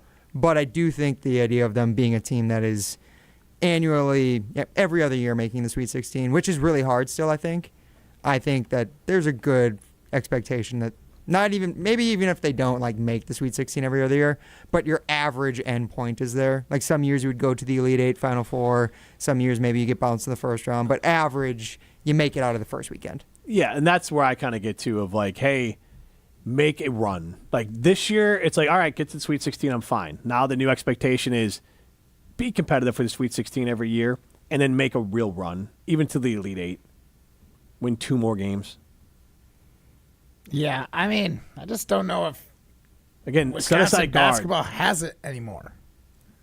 Like you have the trick is to find players who are. You gotta, at least in this NIL, like the idea, especially with your comments on how some of these older teams tend to have good deep tournament runs because they've been around and played in these tournaments before. You almost got to find players who are good enough to be like fringe pro, maybe like G League pros, but decide to play all 4 years in college. Like maybe find hit on one guy who can make the NBA. But like realistically for the Badgers, you're not going to find those guys very often, and when you do, they're gone in a year or two. So I think the Badgers' best hope is to try and find the 4-year players that are going to grind it out, but are also like, slightly better than your average college basketball player, because your average college basketball player doesn't go on to play any more basketball. So I don't know. That's the name I'm thinking of. That's the peak for Wisconsin right now, because we're never going to be a team that can recruit constantly and get NBA caliber play, give them 2 years, a year, and let them move on. So you're looking for guys who are like the Nigel Hayeses, the Bronson Koenigs of the world, guys who have spent some time in Europe. I think that's what we have to do. So basically, but at the same time, like the programs that do that consistently, that's like Houston, Bama, or Auburn, I should say. Like those are the top programs in college basketball now. That's really what their model is. So what you're gonna have to be able to pay players like that. Yeah. Give them incentive to stay for extra years. It's like you're not gonna make that much more in the G League, and you probably have to play more games, and you have to live in Europe. And still finding guys who coming out of high school or get to live in Europe, however you want to look at it. Oh, okay. You're the one who said it, Matt. Stick by your guns. Come on. I mean, it's up to you. It's up to you. But for real, like, if you can make the idea of staying at Wisconsin more appealing than going pro in the G League, that is the only way the Badgers are going to raise above the expectation of Sweet 16 every other year. But you're talking a lot about NBA caliber players. Not NBA caliber, just pro caliber. Okay, but how many teams actually have pro caliber players, though? Well, I mean, like really, the top 10 on a regular basis. The top teams do. Okay, but basically, we can't be the top team that is taking in like a star, trying to get a star who's going to leave in a year. That's not the way the Badgers will be able to do it. They're not going to be able to do it. Kentucky used to do, and Kansas used to do. Yeah, but the Badgers Duke also aren't going to be able to pay one guy $1 million. Like they're not going to be able to be that kind of school. Yeah, for sure. But like it starts with NIL dollars, is what I'm saying. But you can't be looking for the top prospect. You got to look for guys who are middling, who are on that bubble between could they go make money in the G League or could they stay in Wisconsin and make a similar amount of money. Could there be a good example, or guys who maybe got a little lost in the shuffle in college, the John Tonjes of the world? Mm-hmm. I mean, I think Greg Gard might have unlocked something for himself, realizing like I might go around and try and find some seniors every once in a while to bolster this roster. I think the next thing is, correct me if I'm wrong, hitting on more transfers. Yeah. Because think of they hit on Tonje and they added a few players, but think how much better one more guy hits a little bit more, because I think they added 3 transfers. They added Xavier Amos, John Tonje, and then, there's one. There's a guard, Cam, or I can't remember the name. He's not playing. Yeah, obviously Amos is barely playing. So if they had hit on a player. Cameron Hunter. Yes. So if they were hitting on a player that just was another rotational player, how much better is his team? Like Amos plays, but he's not. Right. He ain't it. He started playing more. Right, but he's not it. Like he's playing more because Nolan's shoulders. Well, it's because we got Carter Gilmore locking down the lane, Jim. Carter Gilmore. Hey. All right. Making plays out there. I'm just going to not say anything. All right. You know what I'm going to do? You gotta look at Carter Gilmore. Has anybody ever told you that? Not even remotely. You just got to grow your hair out and wear a sweatband. There's a lot of there's a big stretch there, I feel like, that you're making. No, Also, I don't like think so. 5 inches. Yeah. Okay, Yeah. nobody's talking about his height, people. Looking to elevate your outdoor living space, the Bruce Company is Dane County's premier retailer of outdoor furniture. Exceptional craftsmanship, all the latest styles and colors, and made with durable materials that hold up to whatever Wisconsin weather brings. I can speak to that. I have plenty of furniture from the Bruce Company, and I absolutely love it. Many sets from deep seating to dining can be custom designed to your style. We did that as well. Find a time to swing by their furniture showroom in Middleton and let the trained staff help you bring your outdoor dreams to life. We did that, and we absolutely love our backyard space. The Bruce Company, your outdoor living experts. This is Jim, Matt, and Molly, presented by Coors Light. Coors Light presents To Chill or Not to Chill. When your friend skips your favorite song on the playlist. End the friendship. Or choose chill because that song lives rent-free in your head anyway. And you planned ahead by bringing Coors Light to the party. And the sound of that ice-cold can cracking open was music to your ears already.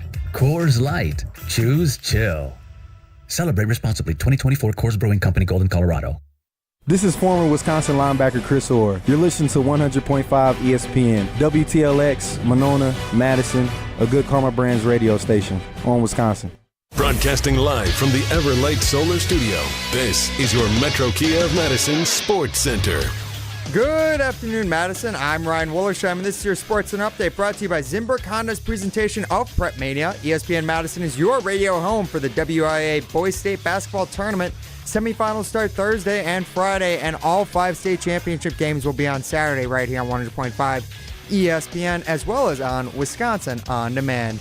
And it's a massive week of basketball across the state of Wisconsin and beyond, as the Wisconsin Badgers ending up as the 3 seed in the NCAA tournament in the Denver region of the bracket. The Badgers falling to Michigan in the Big Ten championship game on Sunday, but still getting a much coveted 3 seed as the number 12 seed overall. They'll be taking on, the Badgers will be taking on, as well as Marquette will be taking on New Mexico in the Cleveland region of the bracket as well. Head over to ESPNWisconsin.com for all your bracketology from bracketologist ESPN's Joe Lunardi. Then the Milwaukee Bucks, they fell last night to the Oklahoma City Thunder. They'll be back at it tomorrow night, taking on the Warriors, 9 p.m. tip right here on 100.5 ESPN. Metro Kia of Madison, Madison's trusted Kia dealer. Stop into Metro Kia on the east side of Madison or metrokiaofmadison.com. Everybody's ego takes a shot on this show. You gotta keep your chill with Jim, Matt, and Molly. I am savage. So you're not special. Jim, if we want to play this game, we can play this game. And I'm just like, oh my God, this guy's let gonna me get swing this on right. Jim. He's a complicated fellow. People like me. I don't think so. This is Jim, Matt, and Molly. Presented by Coors Light on 100.5 ESPN. We're learning a lot about each other. Love, Goff, and Darnold are unique names. Williams is a very generic name. Almost as generic as Brown. I totally understand. Daniel, we haven't heard from you in a long time either. Apparently, he was just holding out for Molly. Whoa! When did Molly get back? Nice to hear her voice. You know what, Dan? Where the hell have you been? I came out of the basement and sounds like Daniel Landscaper did too. Could it be possible you guys are the best show in ESPN Wisconsin, the whole state? Yeah, obviously. It's possible. Anything's possible. You're the best. Broadcasting live from the Everlight Solar Studio in downtown Madison. Alongside Matt Hamilton and Molly Brown, here's Jim Rutledge. Hour number 2 of Jim, Matt, and Molly, presented by Coors Light. If the mountains are blue, you know what to do. And that's crush a Coors Light. We are in the Everlight Solar Studio. I do have the power. I am Jim Rutledge alongside Molly Brown and Matt Hamilton. You can see us on the ESPN Madison YouTube stream. Coming up after this, you get more of me. It is a bracket reaction special. Everyone was waiting for it, and you get it. Jump around on the ESPN Madison YouTube stream and right here on ESPN Madison Radio, 6 o'clock. We'll be joined by Josh Pastner, who is an analyst now, but I remember him from coaching Memphis back in the day, and he played on the 1997 Arizona championship game team. Our interview with Nolan Winter will be a different time. But, Molly Brown, you asked a question. I want to get an answer to it. But we'll throw out our talking text line, 844-770-3776. Call us talking text line. List is more. We are asking you, our side and limited poll question, how far do you have the Badgers going in your bracket right now? 40% of you say Sweet 16, 31% of you say Elite 8. I am wondering how many of you have actually filled out your bracket, or you're just saying, I think the Badgers are good enough to get to the Elite 8. Because those are two separate things. Because the way Matt has the Badgers getting to the Elite 8, I buy it. The way that Molly might have them, I don't know we're getting there, but like getting there because of feel, just cause, like I don't have them beating Alabama. I don't have a world where I'm having them beat Alabama. Like Nate Oates is an elite coach, and I think Greg Gard is a good coach. I think Alabama is an incredibly talented team with an elite coach, and so I don't have them losing to St. Mary's, and I think that they'll beat Wisconsin. But to your point, I think their ceiling is Sweet 16. But, Matt, I see how you got there. So at least there's some thought process to, hey, these matchups break well for Wisconsin. Sometimes I'm not lying when I say the mascot fight is a real tiebreaker. Okay. Not in this case, though. Not in this case. I don't know, what is St. Mary's mascot? The Gales.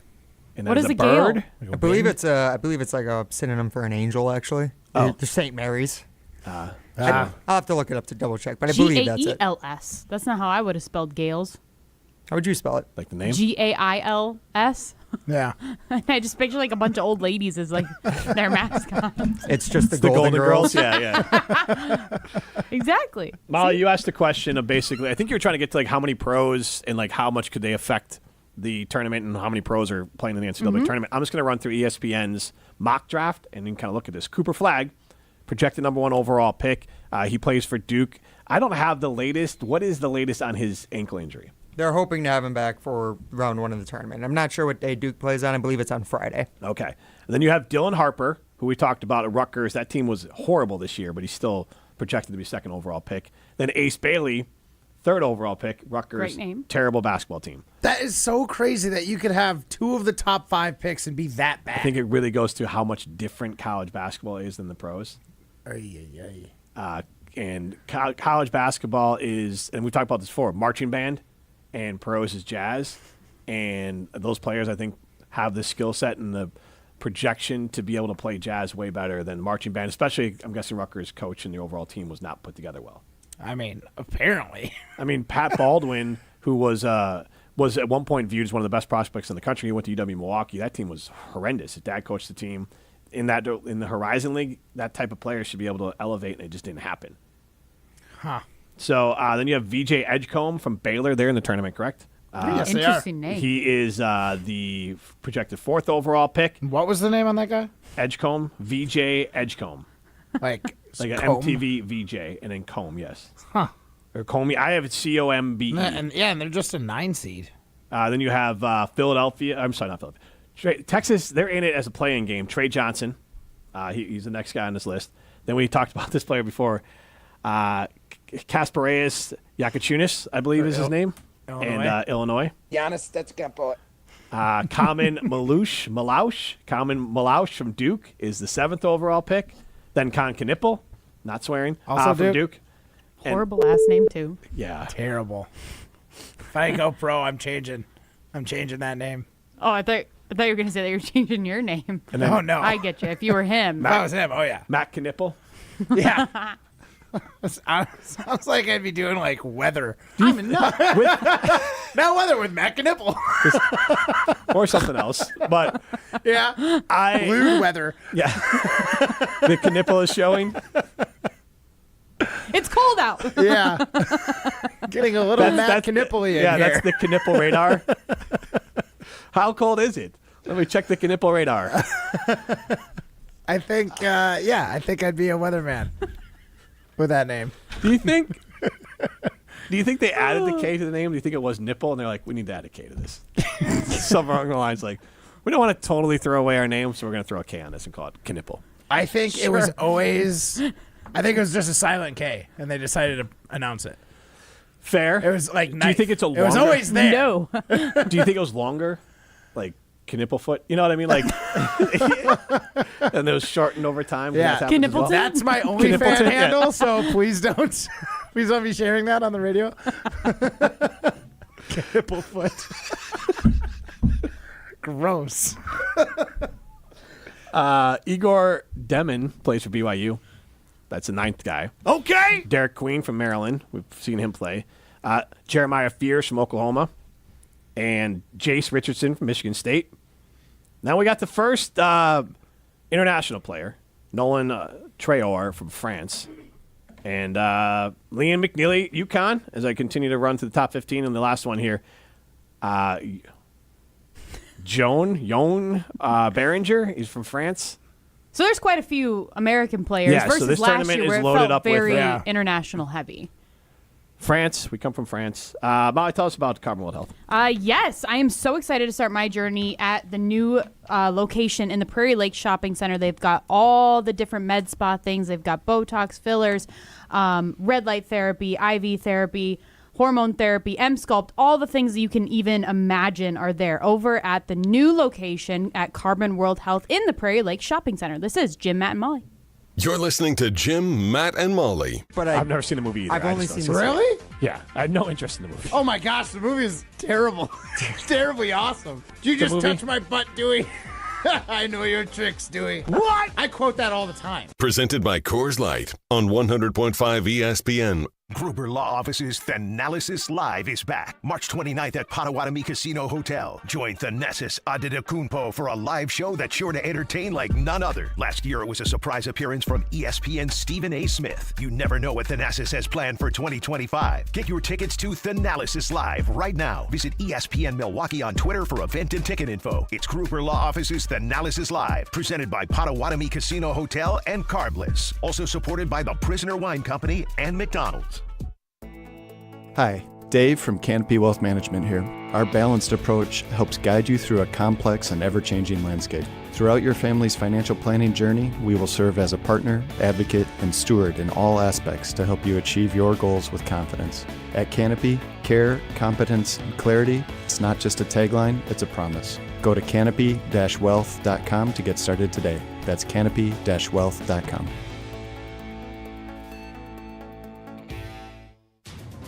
Since J&K Security Solutions opened in 1987, our attention to detail and customer service have been our strongest assets. I'm President Jeffrey Beckman. We'll always do our best to find the most efficient and cost-effective solution to every job we tackle. Whether it's security for your home or business, installing video surveillance, or being able to control your garage doors from your phone, we can help you feel empowered with simple and user-friendly technology. Let's work together to secure your home or business. jksecurity.com.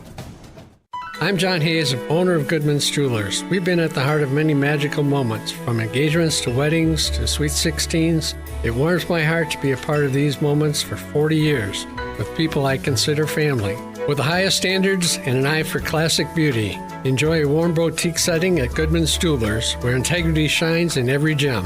At 220 State Street, Goodman's Jewelers, the Diamond Store, Madison, since 1933. The best is at Goodman's. All day, every day, the Carbless Talk and Text line is open for you. 844-770-3776. The Carbless Talk and Text line. This is more. Do you know or work with kids who have special healthcare needs? Help them live their best lives. Contact Wisconsin Wayfinder Children's Resource Network. Our specialists will connect you with services in your area. Wisconsin Wayfinder is free and confidential. Call 877-947-2929 or visit dhs.wi.gov/WISCWAY. Connect today. Sponsored by the Wisconsin Department of Health Services. Every event tells a story, from the first impression to the final moments. Have someone guide your guests through every chapter the way you want the story told. Hi, it's Jeffrey from Celebrations Entertainment. With a strong presence, great voices, and an award-winning team, trust us to guide, direct, and inform your guests through all the different chapters of the day. For fun, memorable entertainment for any event, please visit us at celebrationsentertainment.com. That's celebrationsentertainment.com. When you've been seriously injured, you'll need a team with knowledge and experience to get the results you deserve. Call Gruber Law Offices today. Proud partner of your Milwaukee Bucks. One call, that's all. Green Bay Hall of Famer Mark Tauscher on Jim, Matt, and Molly is brought to you by Chalmers Jewelers. Chalmers Jewelers, with locations in Middleton and downtown Madison. What did you call yourself, Thundercat? Well, I appreciate it, Thunder. Green Bay Packers Hall of Famer, Matt Hamilton. Help me out. Who is that? Wisconsin football analyst, You know what? It feels like Molly's the only one that's being sincere about that. So, Molly, I really appreciate that. Thank you. Mark Tauscher on Jim, Matt, and Molly is brought to you by Chalmers Jewelers. Chalmers Jewelers, with locations in Middleton and downtown Madison. It is Jim, Matt, and Molly. We are presented by Coors Light. If the mountains are blue, you know what to do. And that's crush a Coors Light. Left me hanging there a little bit. We are in the Everlight Solar studio, and we're thrilled to be joined by Mark Tauscher, who Ryan tells me walked back his bold Final Four prediction for the Wisconsin Badgers, and you've put an asterisk on your Final Four prediction of that had to be in Milwaukee. Jim, listen, Jim, you've been doing this long enough. Yeah. This is like doing sports talk radio is a lot like playing poker. Like, you want to push your chips all in, but you still want to give yourself some outs. Mm-hmm. You want to give yourself some looks when you're doing it. And I still have them going to the Final Four. I think this is from a multiple way and the way they can score the basketball. We obviously saw yesterday tired legs, beat up. But this is a group that has the talent to do it. I was under the assumption, because of the good regular season that they had and the fact that they made it to the Big Ten championship game, that they would be playing in Milwaukee, which is a huge advantage. And when that news came that they didn't, my confidence in that take dipped a little bit, but I'm going to stick with it. I believe that if they can get by BYU on Saturday, I guess it would be, their chances are going to be, they're in a good spot. Tausch, what do you think about what the Bengals are trying to do with their massive contracts, and how do you think that relates to the Green Bay Packers? Yeah, I don't know how much it relates to Green Bay, because Green Bay doesn't do anything similar to that. I don't think Green Bay will ever do anything to that degree. But I think this is more of a desperate sign of a franchise that's scrambling to make sure the best thing that happened to it is Boomer Esiason doesn't leave. And that's Joe Burrow. He has made that mandate that he needed this. They've struggled the last 2 seasons, not even making the playoffs, and they decide that you're going to spend this amount of money on cap space when your defense was god-awful last year, and you're doubling down on it. It feels desperate to me, but I think Cincinnati is at that point where they are so desperate that whatever it takes to keep Joe Burrow happy for a few more years, to keep him content playing in Cincinnati, is what they're doing right now, and then they're hoping that they hit in the draft and can improve their defense. But I don't know how anybody in Cincinnati could think that what they're doing is building a better football team. It's keeping a team consistent on offense, but I don't know how much that's going to help their offensive line. So I get it. This is the opposite of what I think Green Bay is doing. Green Bay is trying to fortify their lines of scrimmage, and then they're trying to figure out and develop and then, draft, bring more talent into a room that's going to be on younger and more affordable contracts. Are we done seeing moves out of Green Bay before the draft? No, I don't think so. But, I think the idea of like the big splash at wide receiver, I don't see anyone out there, and maybe I'm missing a trade opportunity for Green Bay to get into, but I don't know where that big opportunity would come. There's going to be some marginal free agents that you're going to have to pay, maybe 5, 10, maybe even up to what Cooper Kupp got, $15 million a year. But I don't see anyone that's available right now. I think you're going to see them address it in the draft, and then, hope these young guys develop. And if they don't, maybe you do something around training camp and you see how that group fits. But what this offseason has told me is that Green Bay front office doesn't feel about the wide receivers the same way that we as fans do, and that they're looking at this saying this is now a run the football, Josh Jacobs, Tucker Kraft, Musgrave operation. That's what this is telling me. That is how Green Bay is looking to attack, and that anything they get from the wide receiver position is going to come from these guys in the development of another year of NFL playing. But doesn't it feel like the Packers haven't necessarily taken the wide receiver position seriously for a while now? I mean, that was part of the big issues with Aaron Rodgers, that he didn't have additional help beside Devontae Adams. I just think Green Bay has had so much success doing things a certain way, and drafting guys and getting Jordy and Cobb and James Jones and Driver. They've never had to, because that's always been the big talking point, right? That no first round picks since Javon Walker, and that is true. But you've had a lot of second, third round picks that have been home runs. Greg Jennings. So Green Bay kind of feels a certain way about doing it, and they've had a ton of success. But really, since Devontae has been traded, it's been more of a kind of a ensemble cast, find a role and figure it out. And I think for the back half of Jordan's first season as starter, it worked.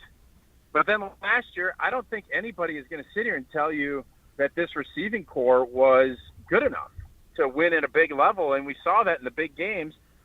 Now, I'm not writing off any of these guys, but there needs to be massive improvement from everybody in order for us to look at this group and say, do you think anybody is going to be as good as T. Higgins if we sit here right now? Is there going to be anybody you're going to be wanting to pay $28 million a year to? I don't see it right now. And that can change with a really good season, but as we're sitting here right now, that's not really the case. Since Devontae's left, the Packers haven't won the division and have won one playoff game and 2 7 seeds. So, I mean, does Goody deserve the benefit of the doubt on looking at this receiver core? Like, he looked at it last year and said they didn't need to add anything, but either it's a Jordan Love problem or a receiving core problem because the passing game wasn't good enough. And so is he just looking at this team saying, you know what, we'll just put the safety wheels on Jordan and we'll make ourselves a running team, run the play action, go with Tucker, and use the passing game as needed? Yeah, it's an interesting question, and I think obviously we're a little more than a week. I don't even know when free agency started because we had tampering. We're only about a week into this, so there's still players out there. But yeah, that whether or not Goody deserves the benefit of the doubt, that's up for everybody's debate. I think you could say the last 4 or 5 drafts and how they've addressed the receiver position. Last year at this time, we were talking about how good this receiving core was, and how much depth and how much variance we have, and how much better it could be. And then the season came, and when Christian Watson gets injured, Dobbs has his deal, and it just didn't go as well as we all had hoped. So now, is Jaden Reed a good receiver? We all thought last year he certainly was. He didn't have kind of that breakout year that we hoped, but that doesn't mean that it's still not there. Everybody develops at a different timetable. And I think sometimes we panic and rush things maybe sooner than we should. I'm curious. I don't know if I'm in the minority here, but I am of the belief now that I would love to see the Packers go 110% all in, make it to the Super Bowl, win the Super Bowl, lose the Super Bowl. Either way, they made it to a Super Bowl.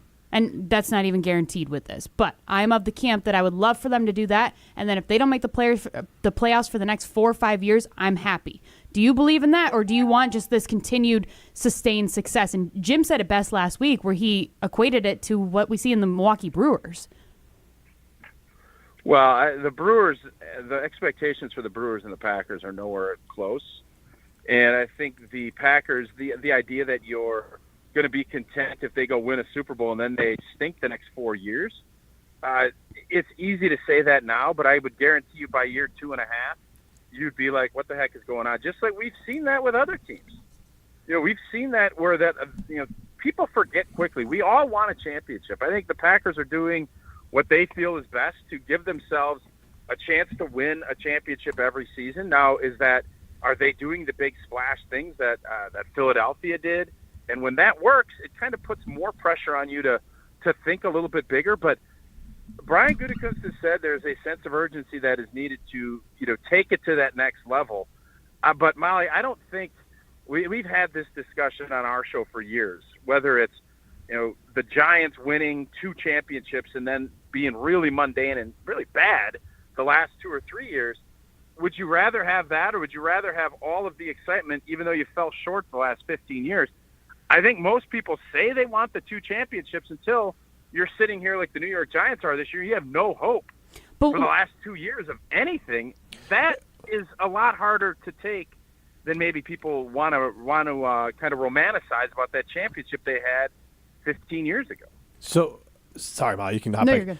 The quarterback, though, that's the difference. That if you believe in your quarterback, then you wouldn't have this massive drop-off. For as up and down that the Giants were under Eli Manning, and they got 2 Super Bowls, they were 118 and 118. Drew Brees, the Saints, were more up and down, more volatile than the Packers. They got the 2 Super Bowls. They won one. They were 142 and 86 during Drew Brees' window. So if you believe, and maybe the Packers don't believe it right now with Jordan Love, this maybe goes back to Aaron Rodgers, but if you believe you have that franchise-changing quarterback, what's your rock bottom? Maybe you have a bad year, but other teams have proven that you can bounce back quickly when you have the quarterback, yet Goody doesn't seem willing to make that risk and say, hey, if we bottom out, yeah, we might have one bad year, and then we'll start climbing back up and be right back at it 2 years later, and Jordan Love's young, so let's go for it, and then if we need to reset with Jordan, we will. But you only can do that if you believe you have the quarterback.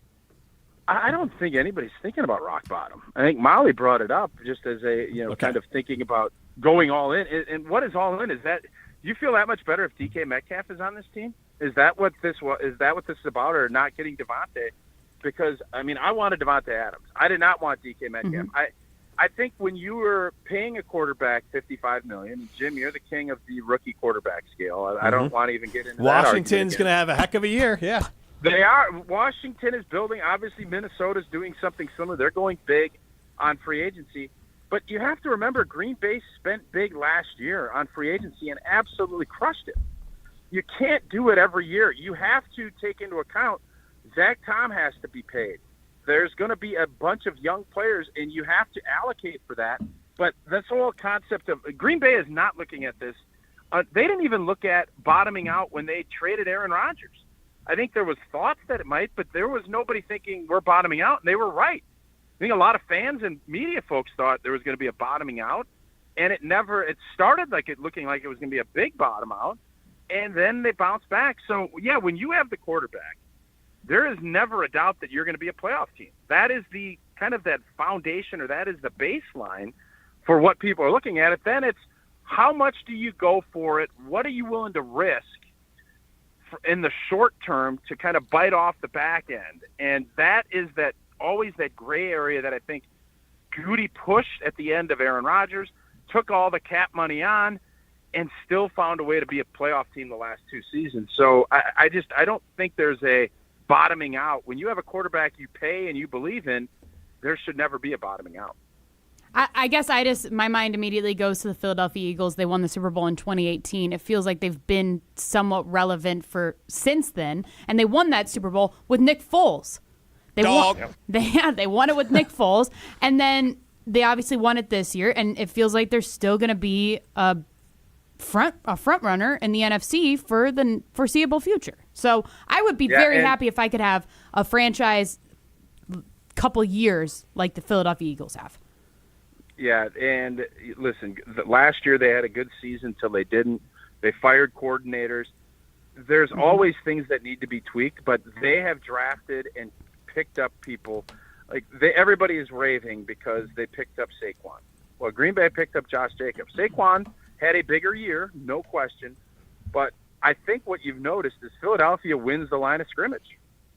They've drafted really well with Jalen Carter and the other big dude from Georgia, and they've established themselves with 2 corners that they played a ton in this last, and they let their veterans go, just like it looks like Green Bay will let Jair go. They had to let Slay go and some other guys, and it's constantly. I think the thing that Philadelphia has done really well is they've identified these young players that are core guys, and they've paid them early.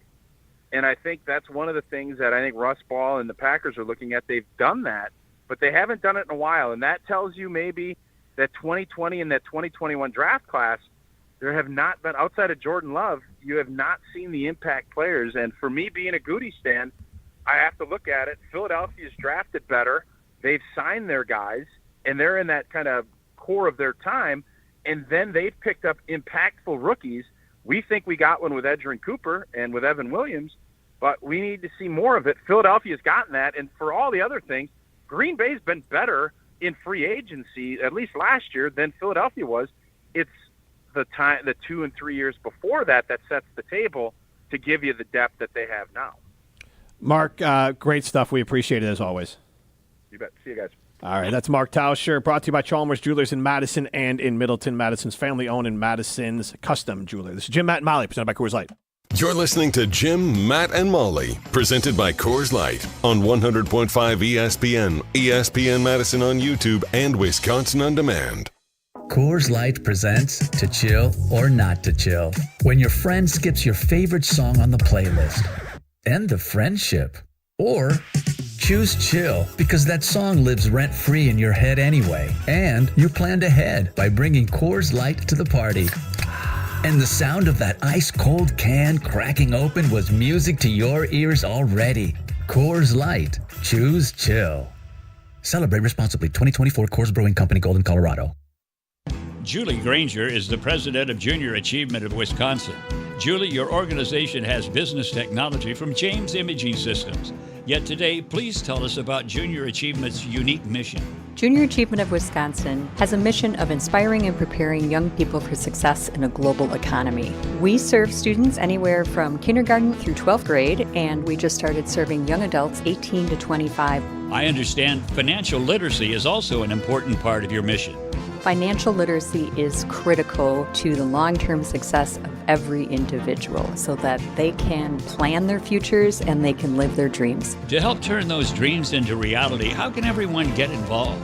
We are looking for people who are willing to donate their time, treasure, and talent to the organization. What's the first step? The best way to reach us is through our website, wisconsin.ja.org.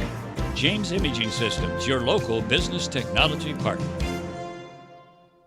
Listen to Madison Money Guy every Saturday morning at 7 a.m. on 100.5 ESPN and ESPNWisconsin.com. I like to refer to inflation as the silent killer. It's an invisible risk. It's just the idea that things get more expensive over time. You're going to need milk and eggs when you're in your early 60s and when you're in your early 80s. You're going to get a loaf of bread, and it's going to be more expensive 20 years from now. Christian Finfrock is the Madison Money Guy. Call him today at 208-1800. Hi, Drew and Jonathan Scott here, reminding you that a lot of life's firsts are better with help from American Family Insurance. Like your first home expansion or your first big lightning strike.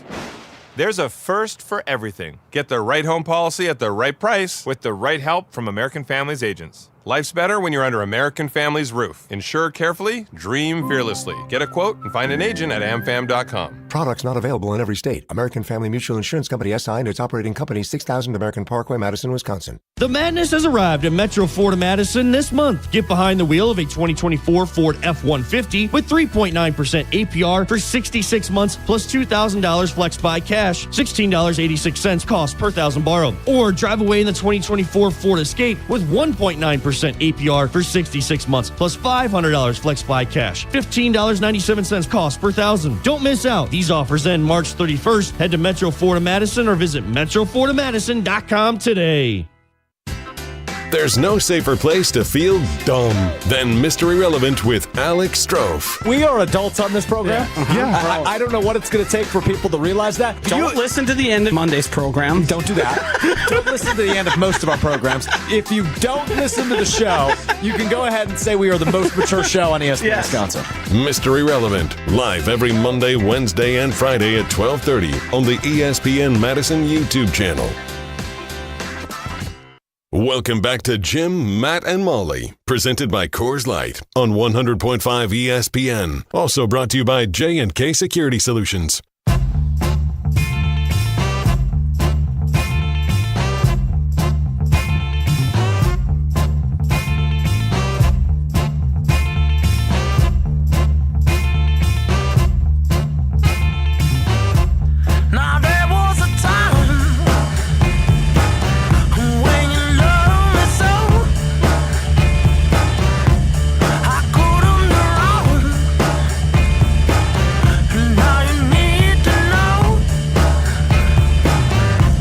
Jim, Matt, and Molly. We are presented by Coors Light. The mountains are blue, you know what to do. And that's crush a Coors Light. Jim Rutledge, Matt Hamilton, Molly Brown with you in the Everlight Solar Studio. You can see us on the ESPN Madison YouTube as well. And we have a side limited poll question for you. You can chime in on the Carbos Talking text line. List is more 844-770-3776. How far do you have the Badgers going in your bracket? 47, almost 48% of you say Sweet 16. 26% of you say the Elite 8. 18% of you say lose in the first weekend. 8% of you say Final Four.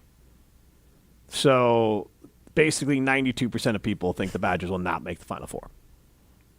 Well, I think that's accurate. I think I fall into that category. I think we all do. So as we look at the bracket, and you can chime in on this question as well. Like, when you look at Marquette, are you rooting against Marquette? Are you rooting for Marquette? Where do you guys fall on this? My stance is, well, I grew up in the Milwaukee area, so I grew up rooting for Marquette when they had Damon Key and Amal McCaskill and some of the names are going to escape me. But I enjoyed those Marquette teams when they were coached by Tom Crean. Tom Crean used to come into the restaurant I worked at, and he was a nice guy. And I enjoyed. I rooted for those teams. They also had Kevin O'Neal, so they had Dwayne Wade was the coach before that. So they had Dwayne Wade back in the day, and I was going to those games. Growing up in the Milwaukee area, my dad could get tickets to Marquette, so I saw a lot of Marquette games. Badger basketball at that point was pretty bad, and so we're not to this level. So I grew up really enjoying Marquette. I didn't like Buzz Williams. I didn't like Woj. So then I kind of soured on Marquette, and then obviously Bo Ryan and the Badgers were doing well. But at this point, I love Shaka Smart. He is one of my favorite coaches in the state, and I think he is really good, and I love the way he runs that program. So, like, I am rooting for Marquette to go the same way I'm rooting for Wisconsin. I'm not going to let it change my picks, but I am definitely rooting for Marquette to go far.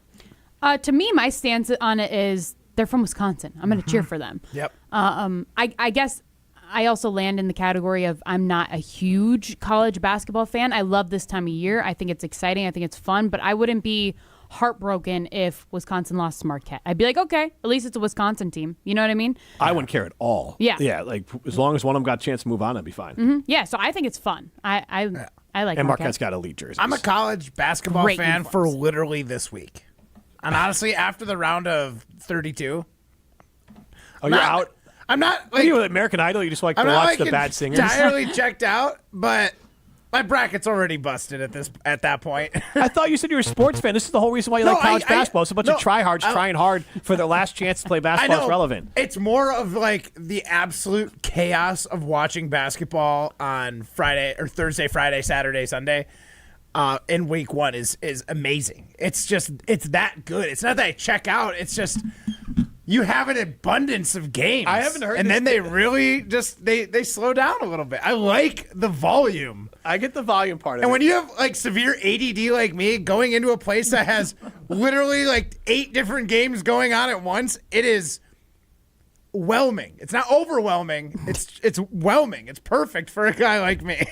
That's an interesting take, Ryan. Have you heard that one before? Of their interest wanes as the tournament goes along.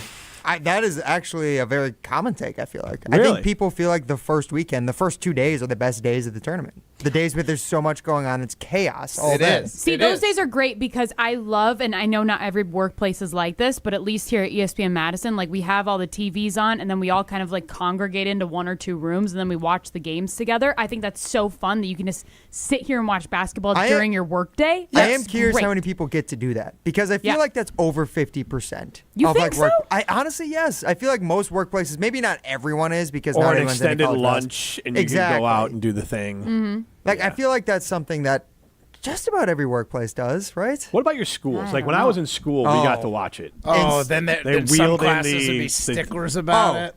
Just imagine when it was like not to throw shade at Jim and Matt here, but Molly, when old we they were are. in high school, we just got to like have our laptop. I don't know if you had a laptop in high school or a cell phone where you could just watch the in games. high school. I didn't even have a cell phone for most high school. But honestly, it changes the game in March, guys. It changed that bet. Thursday, Friday. You just have like 3 people. Everyone's got their own laptop up. You just have a quad box on like a quad box. the biology table. See, I don't know. I feel like my experience was like, so for your lunch and for like study halls, things like that, they wheeled, and some cool teachers would do the same thing, wheeled in because they didn't have like, maybe it was an HD TV, probably not, but it was a TV on like a stand and a wheel that you'd wheel in like to classroom, and they'd wheel it into the study hall, and then everyone would gather around the TV. They still did that too, but I like think that was such a cool moment to have everyone watching it together. I'd only have to look forward to like the cool teachers and their classes to see any basketball. Because you'd have the sticklers, and they were like, "We're not doing any basketball in class today." Okay, I don't mean this to be mean, Jim, but I'm a bottomless pit. Okay, those I like might as well just start When crying. they brought that TV out, yes, they had to adjust the antenna. Okay, well, and- no. So here's my thing. I remember when it would be a movie day in a class, and they would wheel out the TV, but that had a VCR on it. Okay. How did you get cable on the wheeled out TV. As you mentioned it, I have no idea. But I don't know if back then the games, some of them were on I'm regular sure TV. some were on the Farmer 5. Were they playing Which games from you would the have an previous antenna year? for, right? Yeah. No, because I remember specifically the Bryce Drew game. There was some games I remember being at school for where, like, Valpo made the shot. So I'm guessing, like, Cedarburg is a little classy of a school. I'm guessing that the study hall area, like, they probably I mean, it's Ozaki County, folks. It's Cedarburg. But the I'm sure, like, they probably just had a port you just plugged in the cable into. Okay. Yeah. Yeah, I remember watching on the smart board. Yes. Oh, smart boards. What the hell is a smart board? Yeah. It's Like a just giant iPad on the. That's making it sound a little fancier than it is, but in essence, yeah, that's It was what an it is. iPad that wasn't as quick as an iPad. It's like, gosh. Yeah, it's like a We had a giant whiteboard. It's a giant touchscreen with like an overhead projector, basically.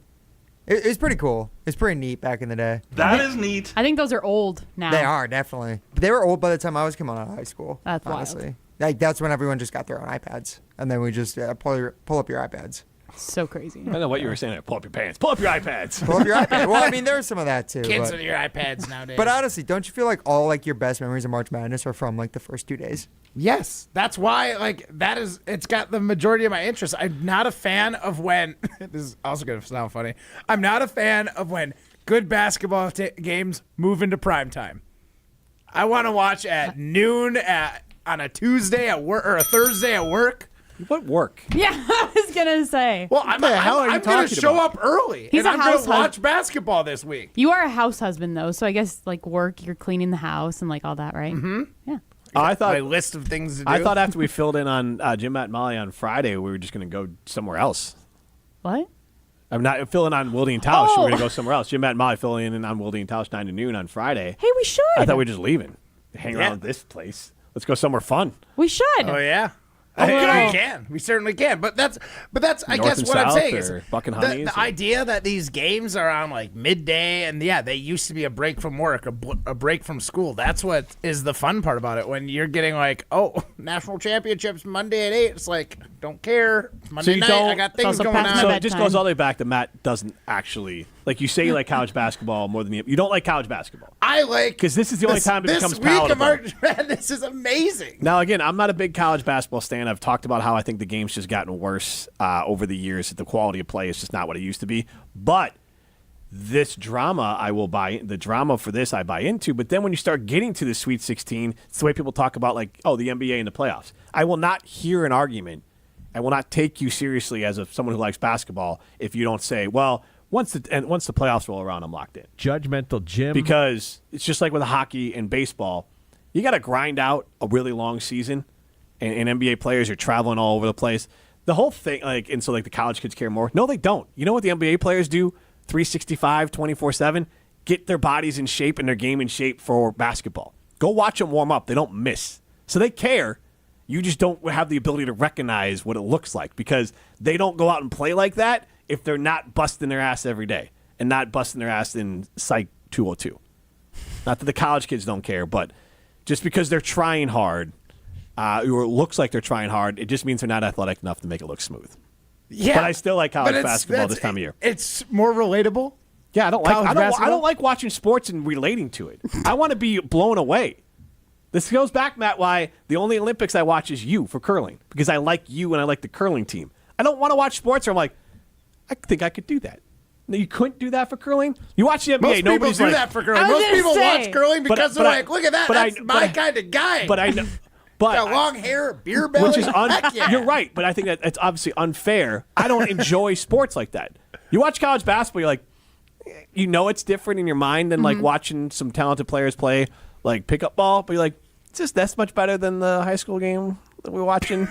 But like when you watch the NBA, at no point are you watching any part of the NBA being like, I could do that. Oh, yeah, no. True. Yeah. That's true. And same with like Premier Hockey and things like that. But I mean, I like watching Badger Volleyball. I watch Badger Volleyball. I can't do any of that. Sometimes I like watching sports I got no business playing.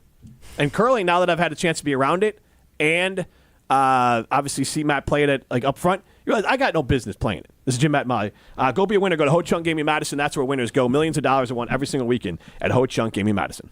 You're listening to Jim, Matt, and Molly. We don't speak about Speak her. about rivals. We are not rivals. Yeah, me and Kay are not on the same level in the same sense that Matt thinks that the Bears and the Packers aren't on the same level. Presented by Coors Light on 100.5 ESPN, ESPN Madison on YouTube, and Wisconsin On Demand. Champions aren't made overnight, and neither was Pizza Hut's Stuffed Crust Pizza. They're the OG, the GOAT, the one and only. Others may try to copy, but they're not like Pizza Hut. For a limited time, score big with a large 3-topping stuffed crust pizza for just $11.99. It's perfect for watching big games on the go. Hurry, you won't want to miss this championship deal before it's gone. Head to one of their locations or order online at pizzahut.com. Pizza Hut, no one out-pizzas the Hut. Condon Jewelers, the jeweler on the east side, the jeweler on your side. When you see Diamond Jim, you can count on him to be on your side. Selection beyond compare with on-site repair, so you can wear your jewelry with pride.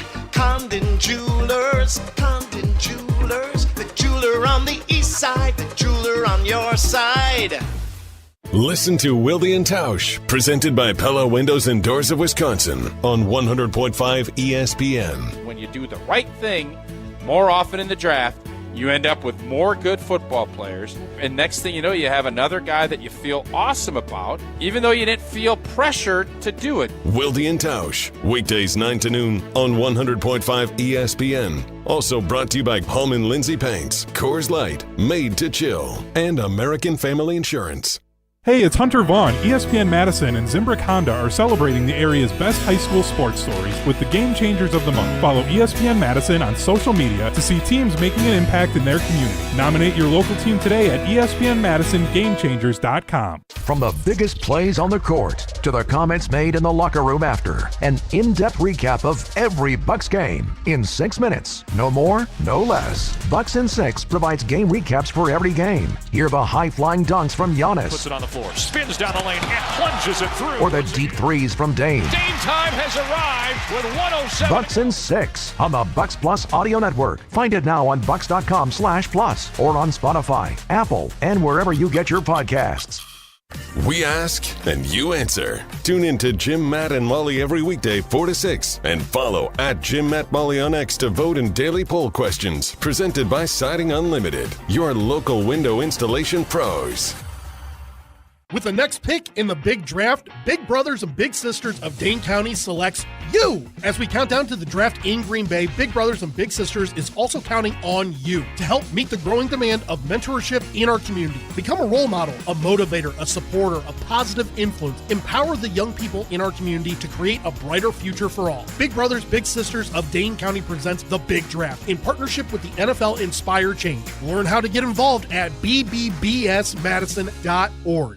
Welcome back to Jim, Matt, and Molly, presented by Coors Light on 100.5 ESPN. Brought to you by Metro Kia of Madison, Madison's trusted Kia dealership.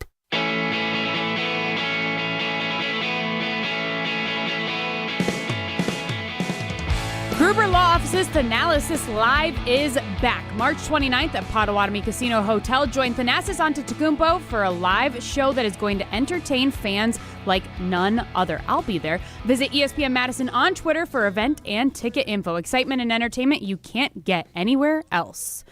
Time now for Throwing Stones. 1, 2, 3, Some takes are cooler than others. You know this kid is as cool as the other side of the pillow. Some opinions are just cooler than the rest. Now what's cooler than being cool? Ice cold. And if you keep it chill, then it's a cold take. Chill out. I'm chill. I'm chill as a cucumber, man. I'm always the coldest. This is Throwing Stones, presented by Metro Kia of Madison, Madison's chillest Kia dealership. Jim Rutledge, you want to start us off? Yeah, well, before we get to it, I just saw this news from Jeremy Fowler, and I knew the Steelers love their Badgers. Honestly, I would be blown away. Did you guys, who the Steelers just signed, a former Badger defensive lineman? You're never going to guess who it is. Don't look it up. Just try to guess. Sanborn. Jack Sanborn's with Dallas Cowboys. Oh. He's a linebacker. Oh, sorry.